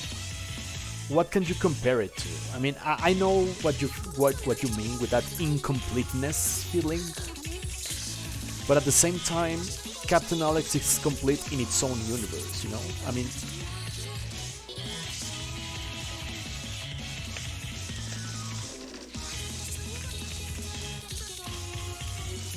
can I quote you on that, McMandy? It transcends the traditional idea of film criticism. I love that phrase. And it's actually true.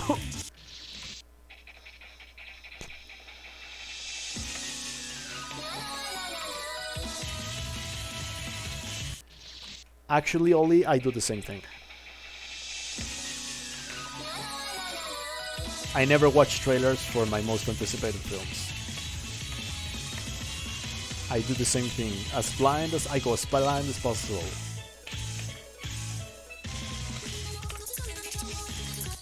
I remember when The Force Awakens was about to be released, and everyone was expecting the biggest miracle in existence because oh my god, Star Wars, and oh my god, Han Solo returns, and blah blah blah, you know? You know how many trailers I saw of Force Awakens before watching the film on theaters?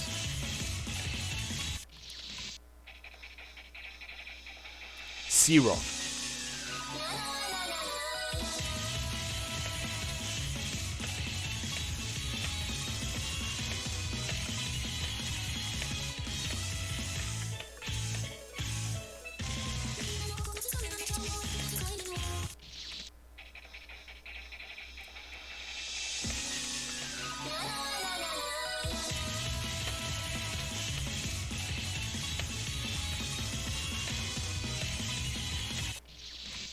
What did I die to?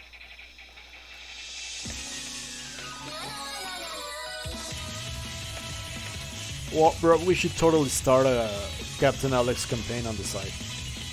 It's not far away from the top. It's not really that far away.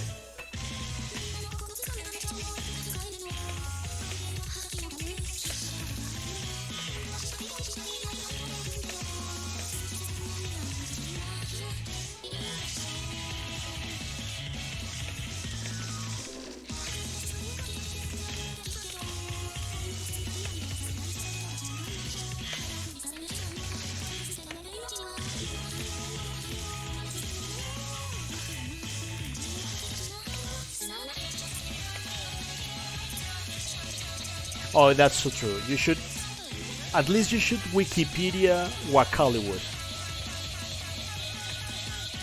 Just to have an idea of what you're getting into.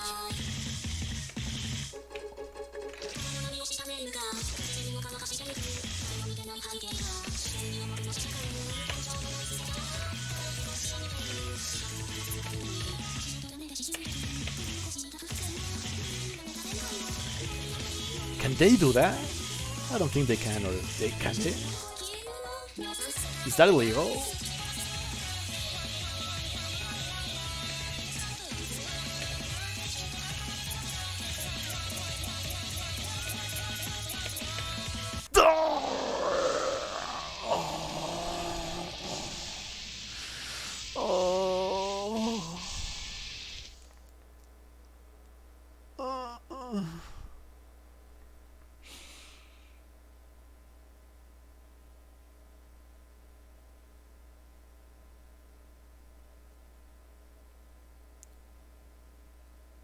When I said that in Chorus 3, in one attempt live, I got killed by the last cherry, Algocid was fairly objective and said it wasn't the last one, but he was really close to finishing Chorus 3. This was the last one. Oh, okay. I hate when the very last one gets you. Jesus Christ. I don't know they can do that. I wouldn't be sure they can do that, especially if we are regular.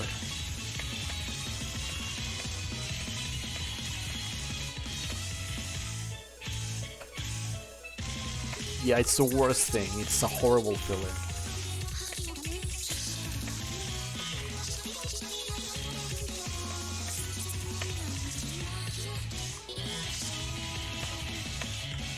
Oh, that was so sick.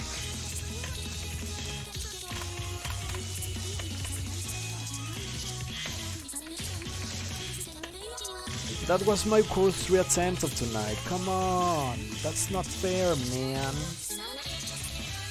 That's like your opinion, man.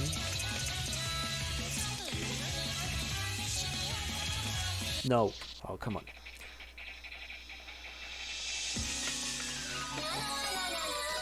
Yeah, I am with Magmendi. We should make a Kill Captain Alex watch party. And it's only 1 hour long. And that's enough. Trust me, that's enough. I mean, you'll be ending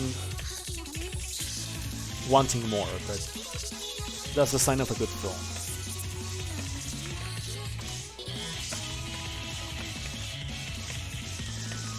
Oh, that was really, really tight.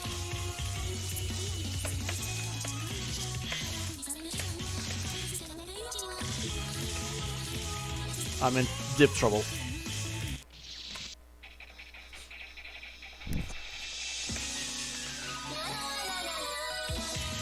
It is. What Hollywood must be mentioned. It is.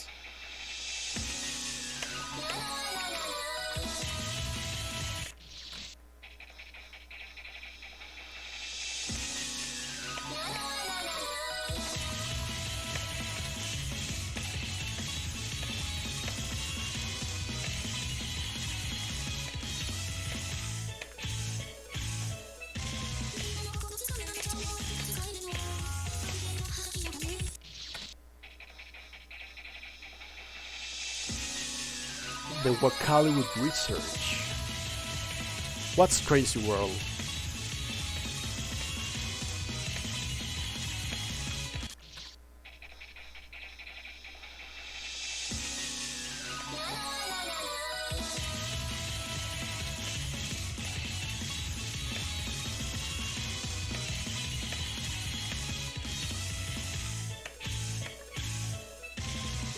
Is it like one of the most popular?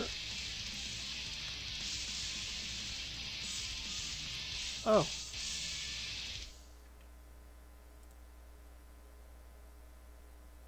Ah. The new movie from Uganda's most action-packed ghetto, TM. Registered trademark. Oh yeah, I remember this.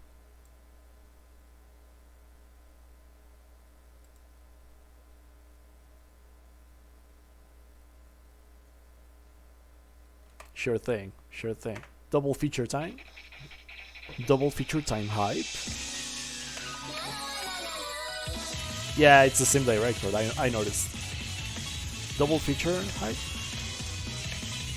Both are 1 hour long. Oh, I had nowhere to go.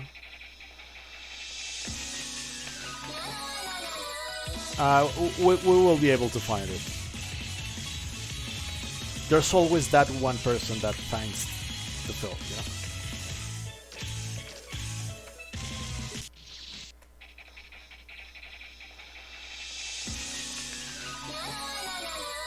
We'll get there, we'll get there. The problem is that I got banned from KG, from Karagarga. I'm pretty sure the film is on Karagarga.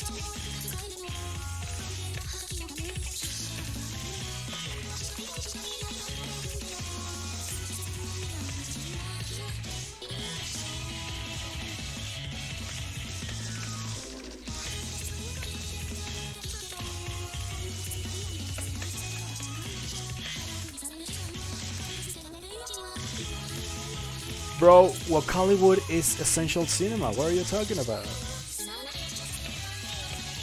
But yeah, it would be so good. Oh god! That was pretty much the equivalent of a cherry corner. Of a moving cherry corner.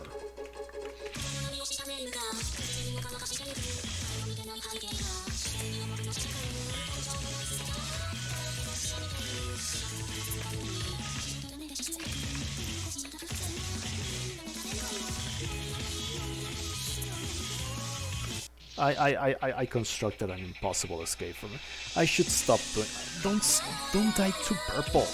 Don't die to purple. Why would you die to purple? Damn.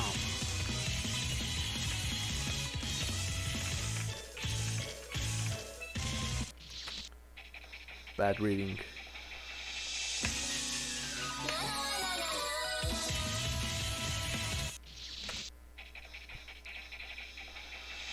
Da da da da da da da da.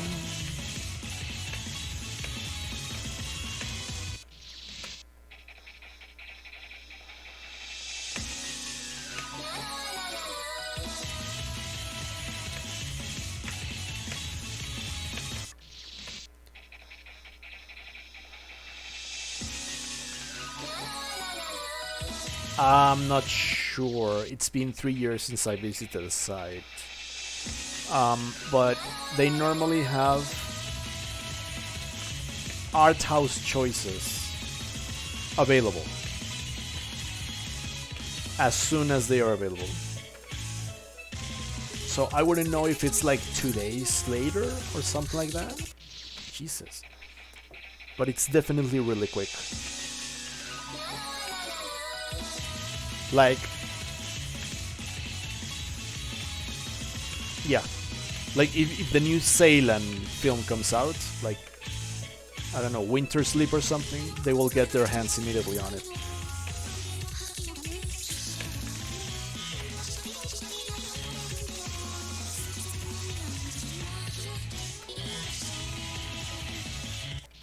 But given the strict rules of ratio of KG, I wouldn't waste my ratio on films that you can obtain more easily on other places.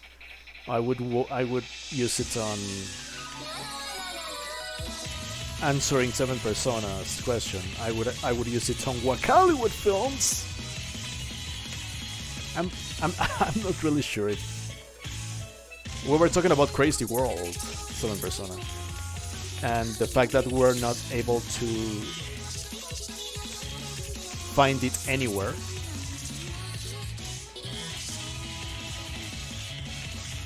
So ergo, a double feature of Captain Alex and Crazy World in a watch party is still not being possible until someone finds it. And then we went to the Karagarga topic, which may have it. How long is it?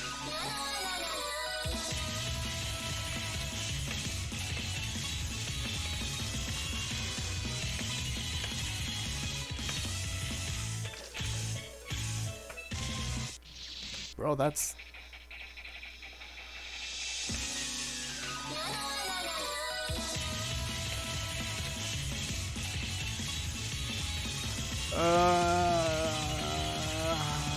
Fine. Give me 5 minutes, exactly 5 minutes.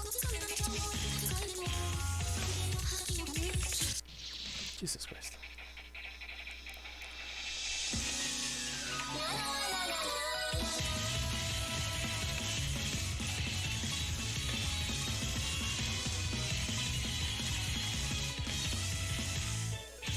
Vice. Okay, that's entertaining.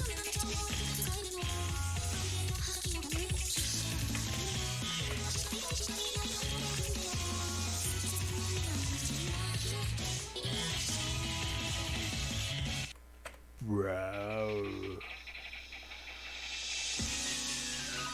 I hate everything's video about who Captain Alex. Oh, yeah. Although you don't want to have who killed this, but yeah.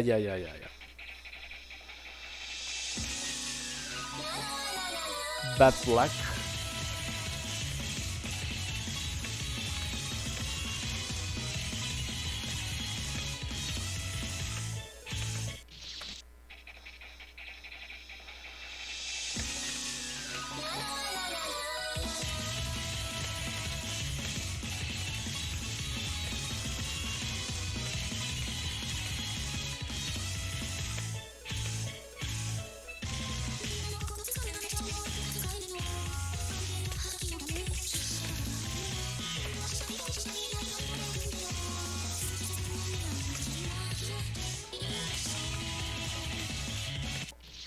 Jeez.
Go up.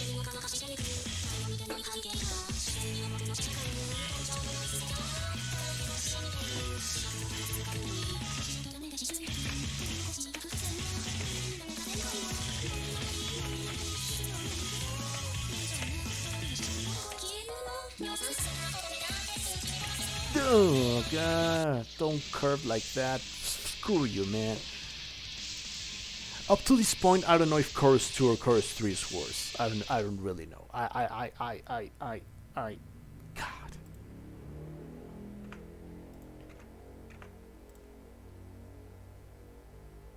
But shut up. I don't use this. Nabuana is a legend.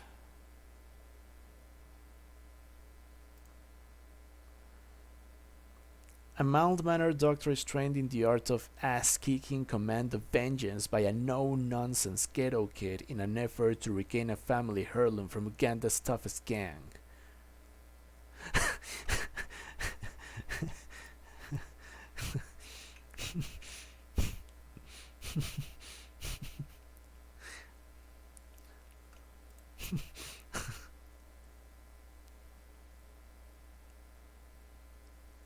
Nabuana is a national treasure.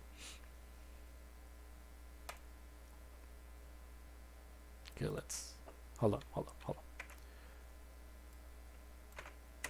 Film production, the number one in Africa, Uganda, acting, action. Oh, it's in Spanish. Sorry. Hold on. Oh, do you mind? No, the English are generated automatically. You'll have to view at the English. I have Spanish subtitles, so I'm fine with that. Roman Film Production. What the hell? Holy bastard! Jesus from fool! New York City? New York City! Oh no!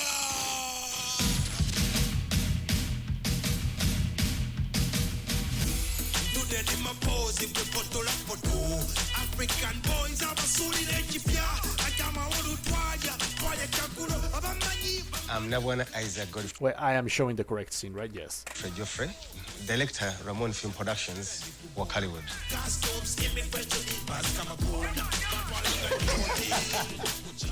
My stories come from my life we go through. Oh, I'll remove this. I've done over 40 movies in the last 8 years. There are so many stories in Uganda which are virgin. No one has ever done them.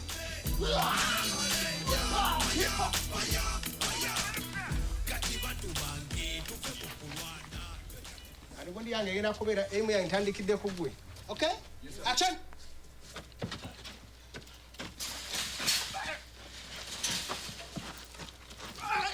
Cut.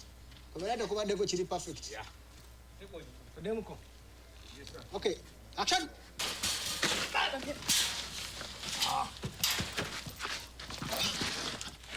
Cut. This time. When I was also in primary school, I used to like Chinese Kung Fu very much. When I was going to school, I used to pass the cinema hall called Africana. I always stopped there to see Chuck Norris, and I thought of making a Kung Fu movie. So Chuck Norris as a reference of Kung Fu. Uganda culture, Western culture, and the Chinese culture in my movies. All set? Okay, jalo kwata bulungi mundu. Banga avamu katono nyeno. Katono nyo gwe mugwe. Okay, action. Okubye waggulu nnyo ba. Banga agisamu wansinda bya anti nyala kulaba. Okay, action.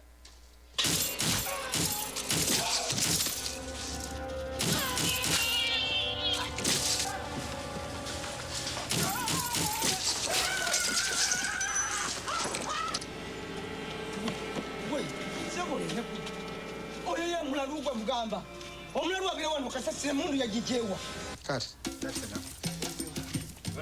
My scene is now over, but as you know, action movie, yeah, you have to get damage. It's cool, it's fine, because I enjoy what I do. As a guy who was born in a ghetto, Really, that's the life which I passed through. Getting something to eat is real struggle. Getting where to sleep, sometimes you sleep under channels. So it's easy for me to act like a bad man. The guy who inspired me to act was Jean-Claude Van Damme. You know, guy?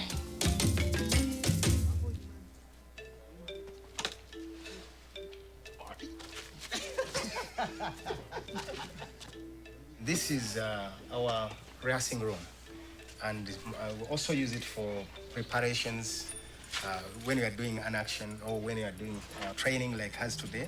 The children now are going for their morning session of training. This is how he looks when he's training the children. He's always like Uncle Bernardo, as he acted in one of the movies. We call him Bruce Lee, Bruce Lee of Uganda.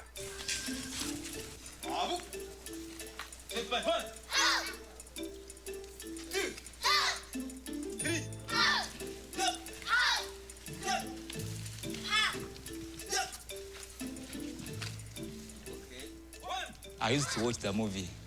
It was called Enter the Dragon for Bruce Lee. Masterpiece. So I was inspired because I liked the way he was acting. So I also said I have to practice to learn Kung Fu, and I tried to do as he did. Although I prefer the Chinese connection. Kung Fu is good for those kids because they also learn discipline.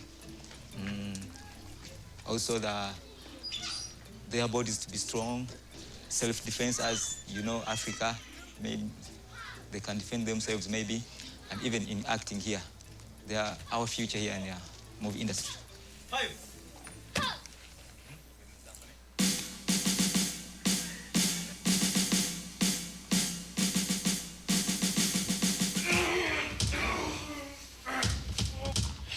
My name is Alan Hoffmanis. I'm from New York City. I'm the first Mzungu Ugandan action movie star.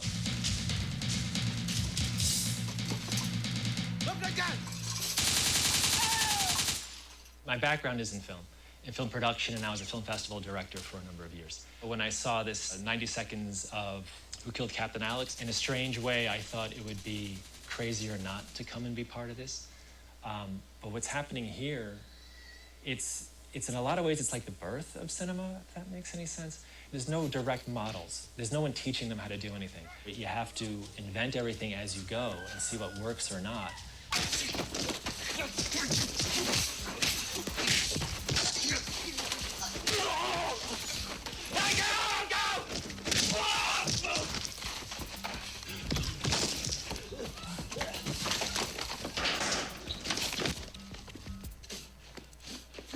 What are you looking for? It's cool. No one. You saying? Black? Behind you. Okay, we're going to the studio, and this is a Ramon studio. This side is my home, and this side is the studio. This is where I always sit when I'm editing. This is the computer. This is the duplicators I use to burn. And I used to assemble these. Now they're not working. They are not powerful if it comes to editing. I edit one movie and it is useless. Adobe Premiere. We are going to the store where we keep our equipment, like the props and the guns and everything, like the jeeps. And this is the guy behind every equipment we make here. This is for Tebatu Sasura, supposed to be, for launchers and the big bullets can shoot you. This is a bullet. Rambo.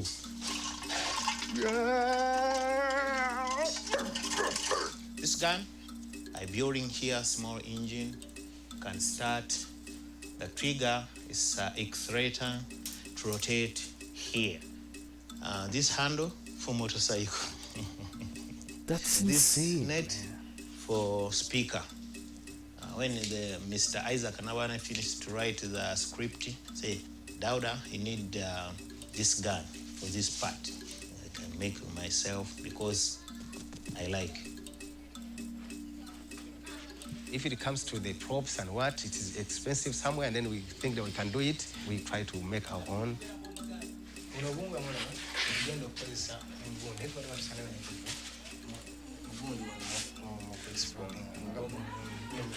bakashikeko muwulire bakashikire mu Previously, we used cow blood. We could go to where they slaughter cows, and we collect that blood, and then we bring it, and we could, drink it and something like that. But we got a problem with that. One of our actors got sickness as when he went to hospital. Then we had to think of something else, and then we came out with an idea of food color. Okay? Okay? Yeah. Action.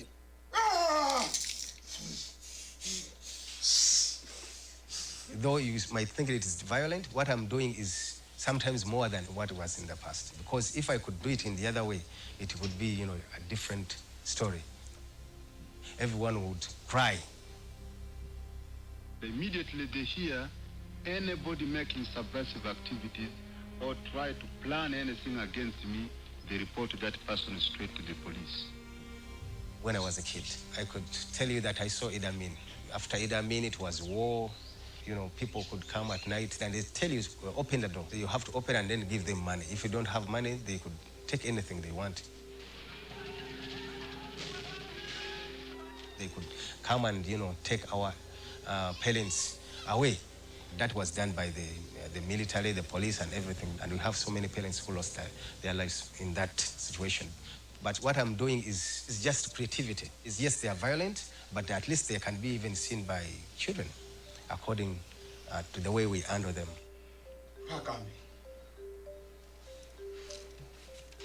I've had conversations with Oscar-nominated producers. Wonder how I can sleep at night, promoting the idea of African violence, that stereotype to the world.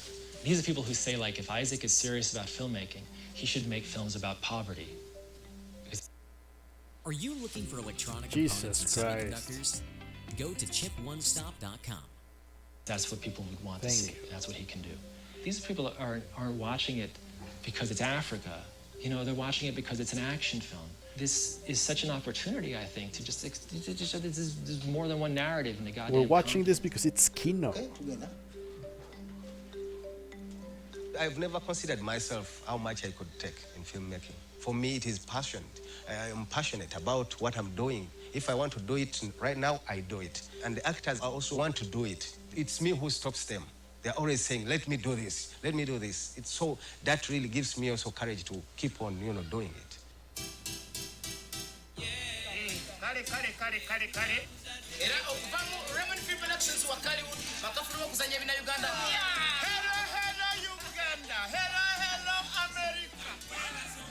Someone was in Rwanda in a video hall and saw it is Wakaliwood from Wakali Gatsan and said, yes, I'm from there. He was so happy also to be, movies are coming from their own village.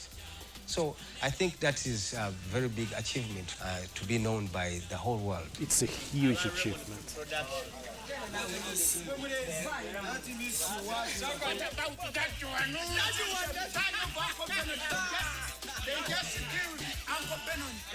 I don't think that I'll always be here as the only director. I don't think that I'll always be here the only editor. I want others to come in with their, talents, and then we see that we promote it.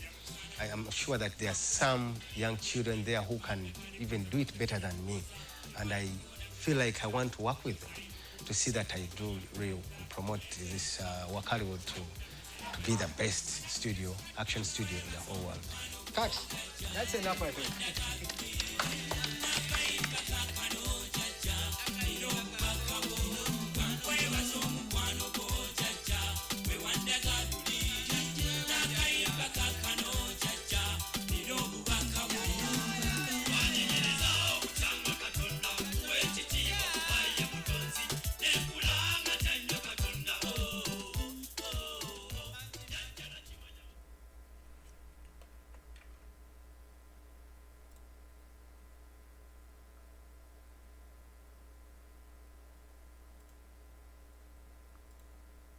Wait.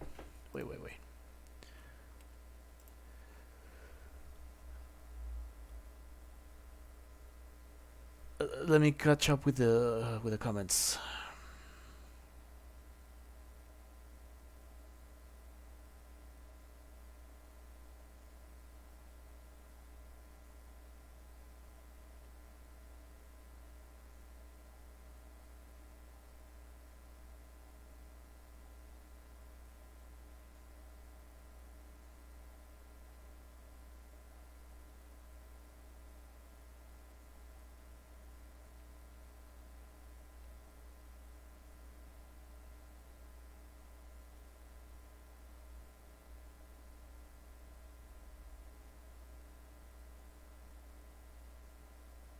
That comment of, what, bro, it's Africa. Why don't you make films about your poverty?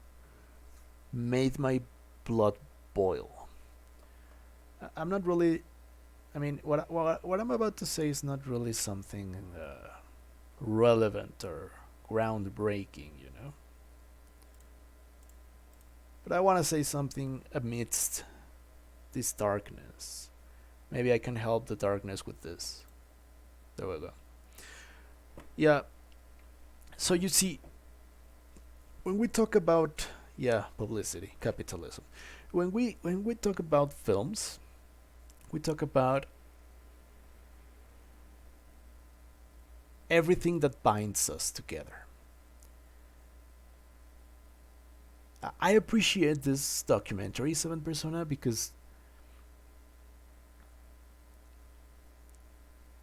even if we know Africa by images, news, stories, statistics,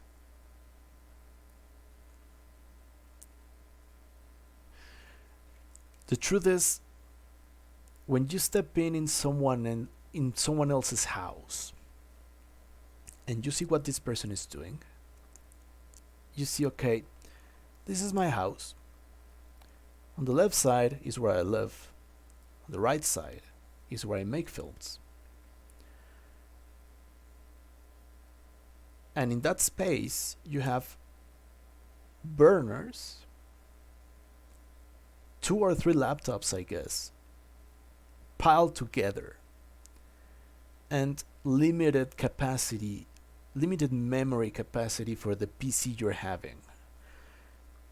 So the constraints you're facing is not a studio, is not a higher power or an executive, is your PC memory. It's your PC processor to allow you to edit, to allow you to have more footage. And I was thinking, well, why are his films 1 hour long? That's maybe because in order to promote a fun idea, he doesn't have to expand everything with fillers for 90 minutes or 120 minutes. All you need is 60 minutes and explode the entire idea, make it balls to the wall, and then stop it by the time you know everything is complete. You need no fillers. This guy is a huge inspiration, like many others, because amidst political turmoil, amidst scarcity, amidst a different way and quality of living that we're used to, right now I am surrounded by bricks.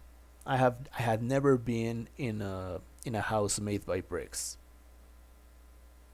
I really love brick houses.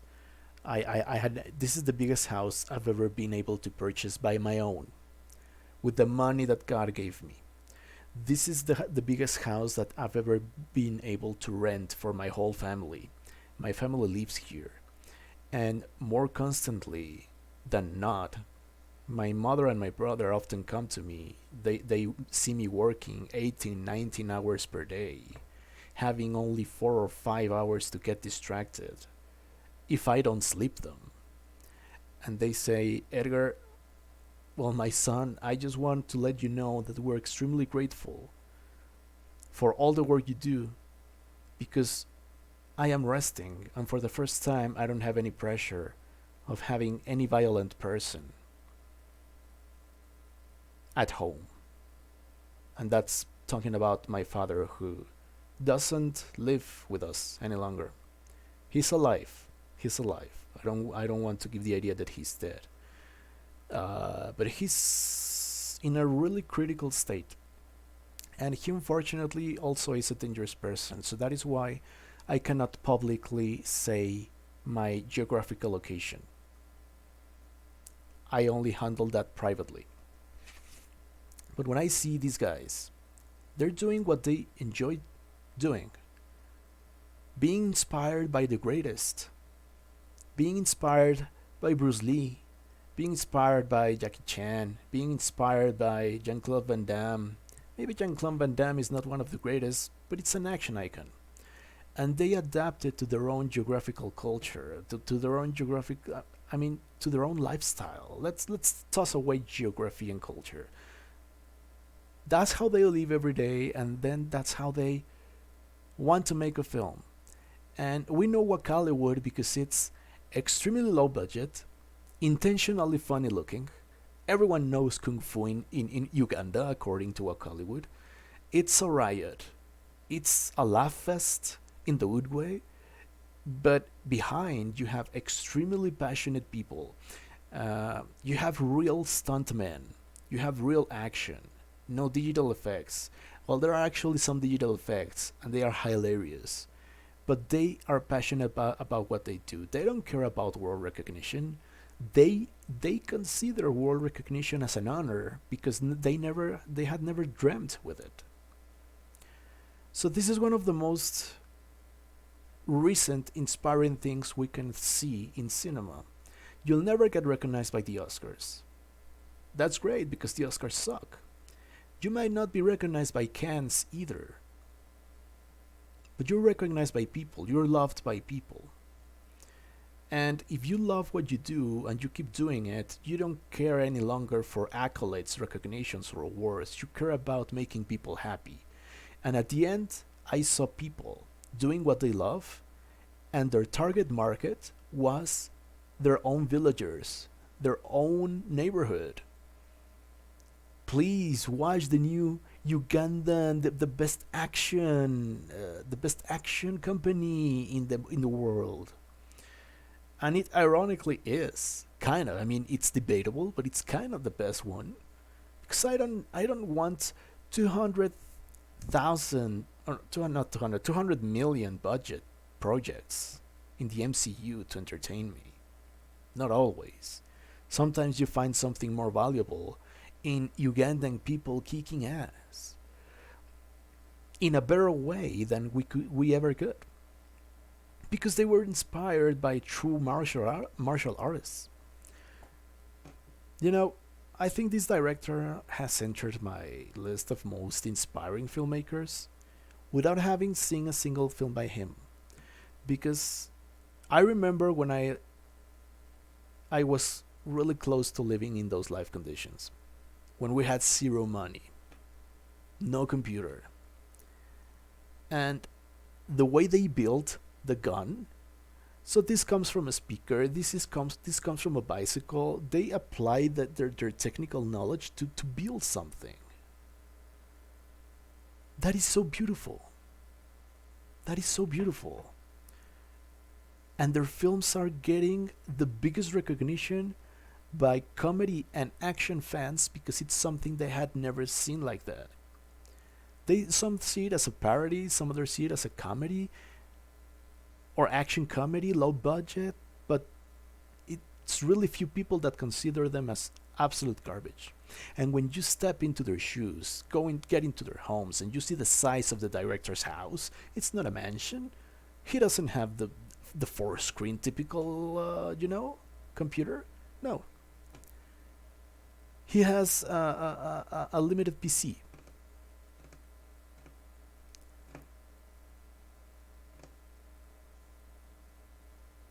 I could even swear that those kids were even happier than sometimes we are with all the luxuries we have. So, I'm not saying anything new. I'm saying things that all of us know. But this guy just entered into a new area of appreciation for me, and that is why I am watching anything I can from this guy. And if I can buy it, I will buy it.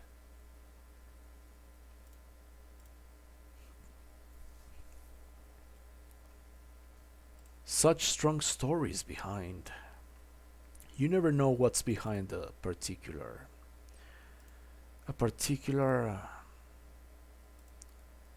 person's life.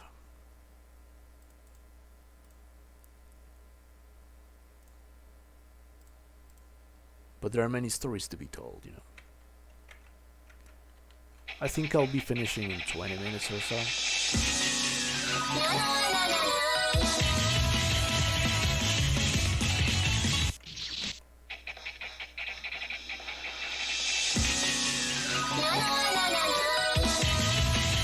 should be making films about your poverty. Jesus Christ.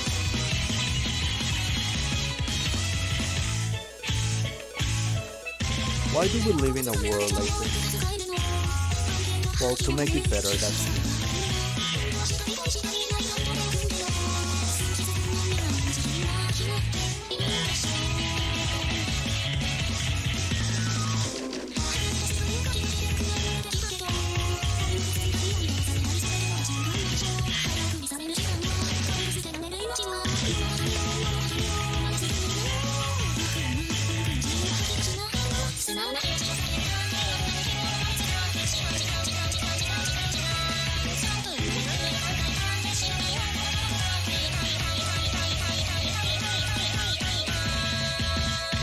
I'm even playing better.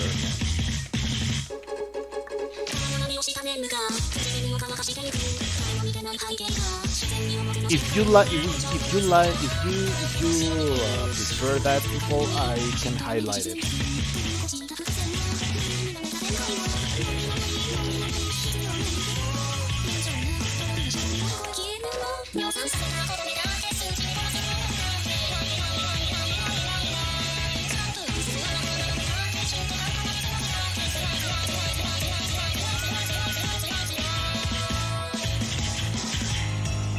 This guy just inspired me. I just got to chorus 3.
I'm happy. I got inspired.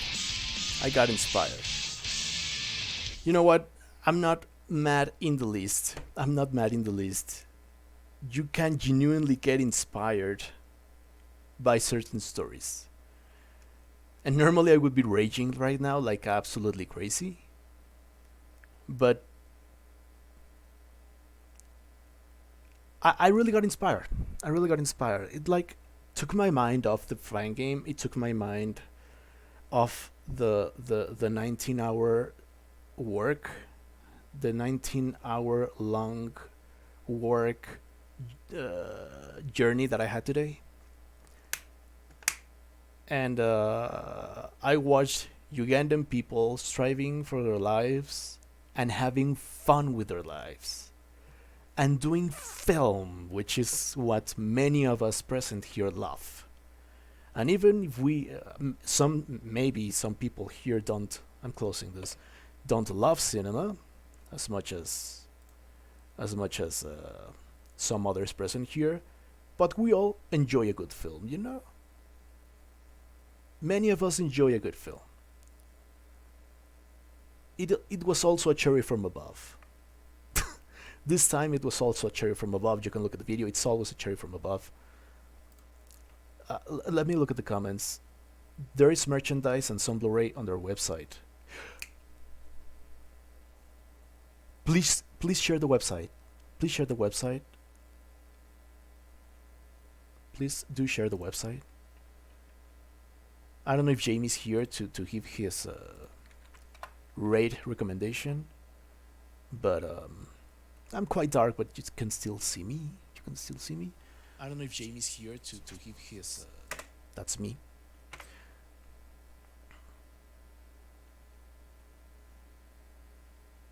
Thank you, Edgar, for sharing. That was beautiful. Oh, my main man, James. Thank you so much. Thanks to you for listening. I didn't say anything special. I just said obvious stuff we all know. But sometimes you need reminders of that kind, you know. Someone should clip what Edgar just said about what. If you want me to send McMundy, I could just highlight the whole thing. I feel the same. Nabuana, but instead of making it for my local Californians, I make it for my friends on Discord. Yeah. Geographical conditions. I would, but clipping only gets up to 60 seconds. I can highlight it. I can highlight it. I think that talk should get more views than whatever should I clip. I don't know, man. You have clips really like valuable stuff. Okay, then comments about hype of me getting to Chorus 3 effortlessly because I was inspired by Wakaliwood. It was therapy, you know. I kind of needed this. Originally wasn't planned to stream today.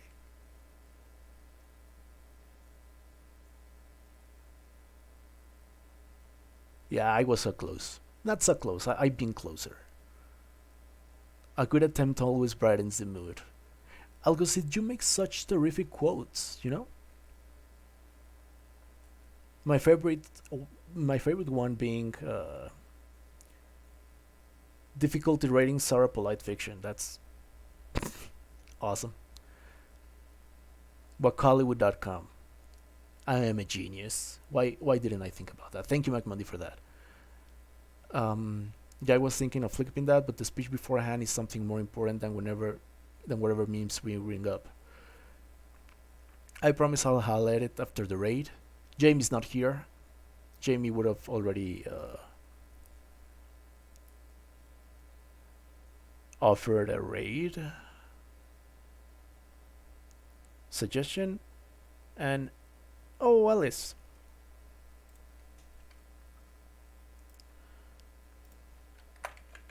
Why did the maker have to do this? Galaxy's already with Alice. No, my retro queen, don't tag me on that. Don't tag me on that, please. The retro queen is not live. I was thinking, or does she? She streams on Tuesday, Thursdays, and Sundays. She also has a Discord and blah blah blah, but I think her schedule is available publicly. Please don't tag me on that one. I don't want to delete my stream. I said nothing, okay? I trust you guys. I said nothing. My subconscious betrayed me. And of course, she's not mine. I just think she's a wonderful person and a beautiful person. Right. Thank you very much for everyone, and thank you for actually... I didn't say anything, Oli. I didn't say anything. Everything is in your head. Thanks for listening. I actually thought that I was speaking to no one because no one was commenting anything. But you, every single one of you actually waited for me to finish. I cannot thank you enough. I was just blabbing and blabbing, but you were actually paying attention. That was beautiful. Really. Thank you. Thank you. That's why I try to put in my reviews, you know. The intent of an artist, the intention of a fan gamer, his inspirations, everything is just valuable. My main brother, my main man, Mythil Deboras the 92. How are you, my brother? Good morning. Buenos dias. I didn't know you were streaming. Nah, okay. You just missed the by. Didn't. Okay. I gotta accept. We talked a lot about trash films, Freddy Got Fingered, Wakaliwood, and then I saw a documentary that inspired me. Then I made a 5-minute speech that it seems that people loved. And they're asking me to highlight it, so I'll highlight it and I'll put it in the wherever it is you normally put the links of my highlights solely. Yeah, yeah. Many streamers have that on their discords. Whenever I begin streaming, a notification just pops up in Discord. So thank you, Oli, Seven Persona, Algo Sith, my main man, my main supporter of my trashy attempts of By the By. Galaxy's already with Alice, but Galaxy shoutouts. MacMundy, Remenoloth. Is it Remenoloth? No, it's Merenoloth. I'm so sorry, Merenoloth. Jamie, of course. Galaxy, and the silent lurkers. Thank you, everyone, so much. I will highlight the speech if you wish.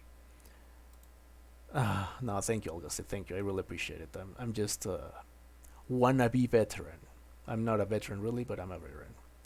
8 seconds to go. Good night, everyone. Have a terrific week and blessings to you all. I love you guys, gals and guys. Thank you.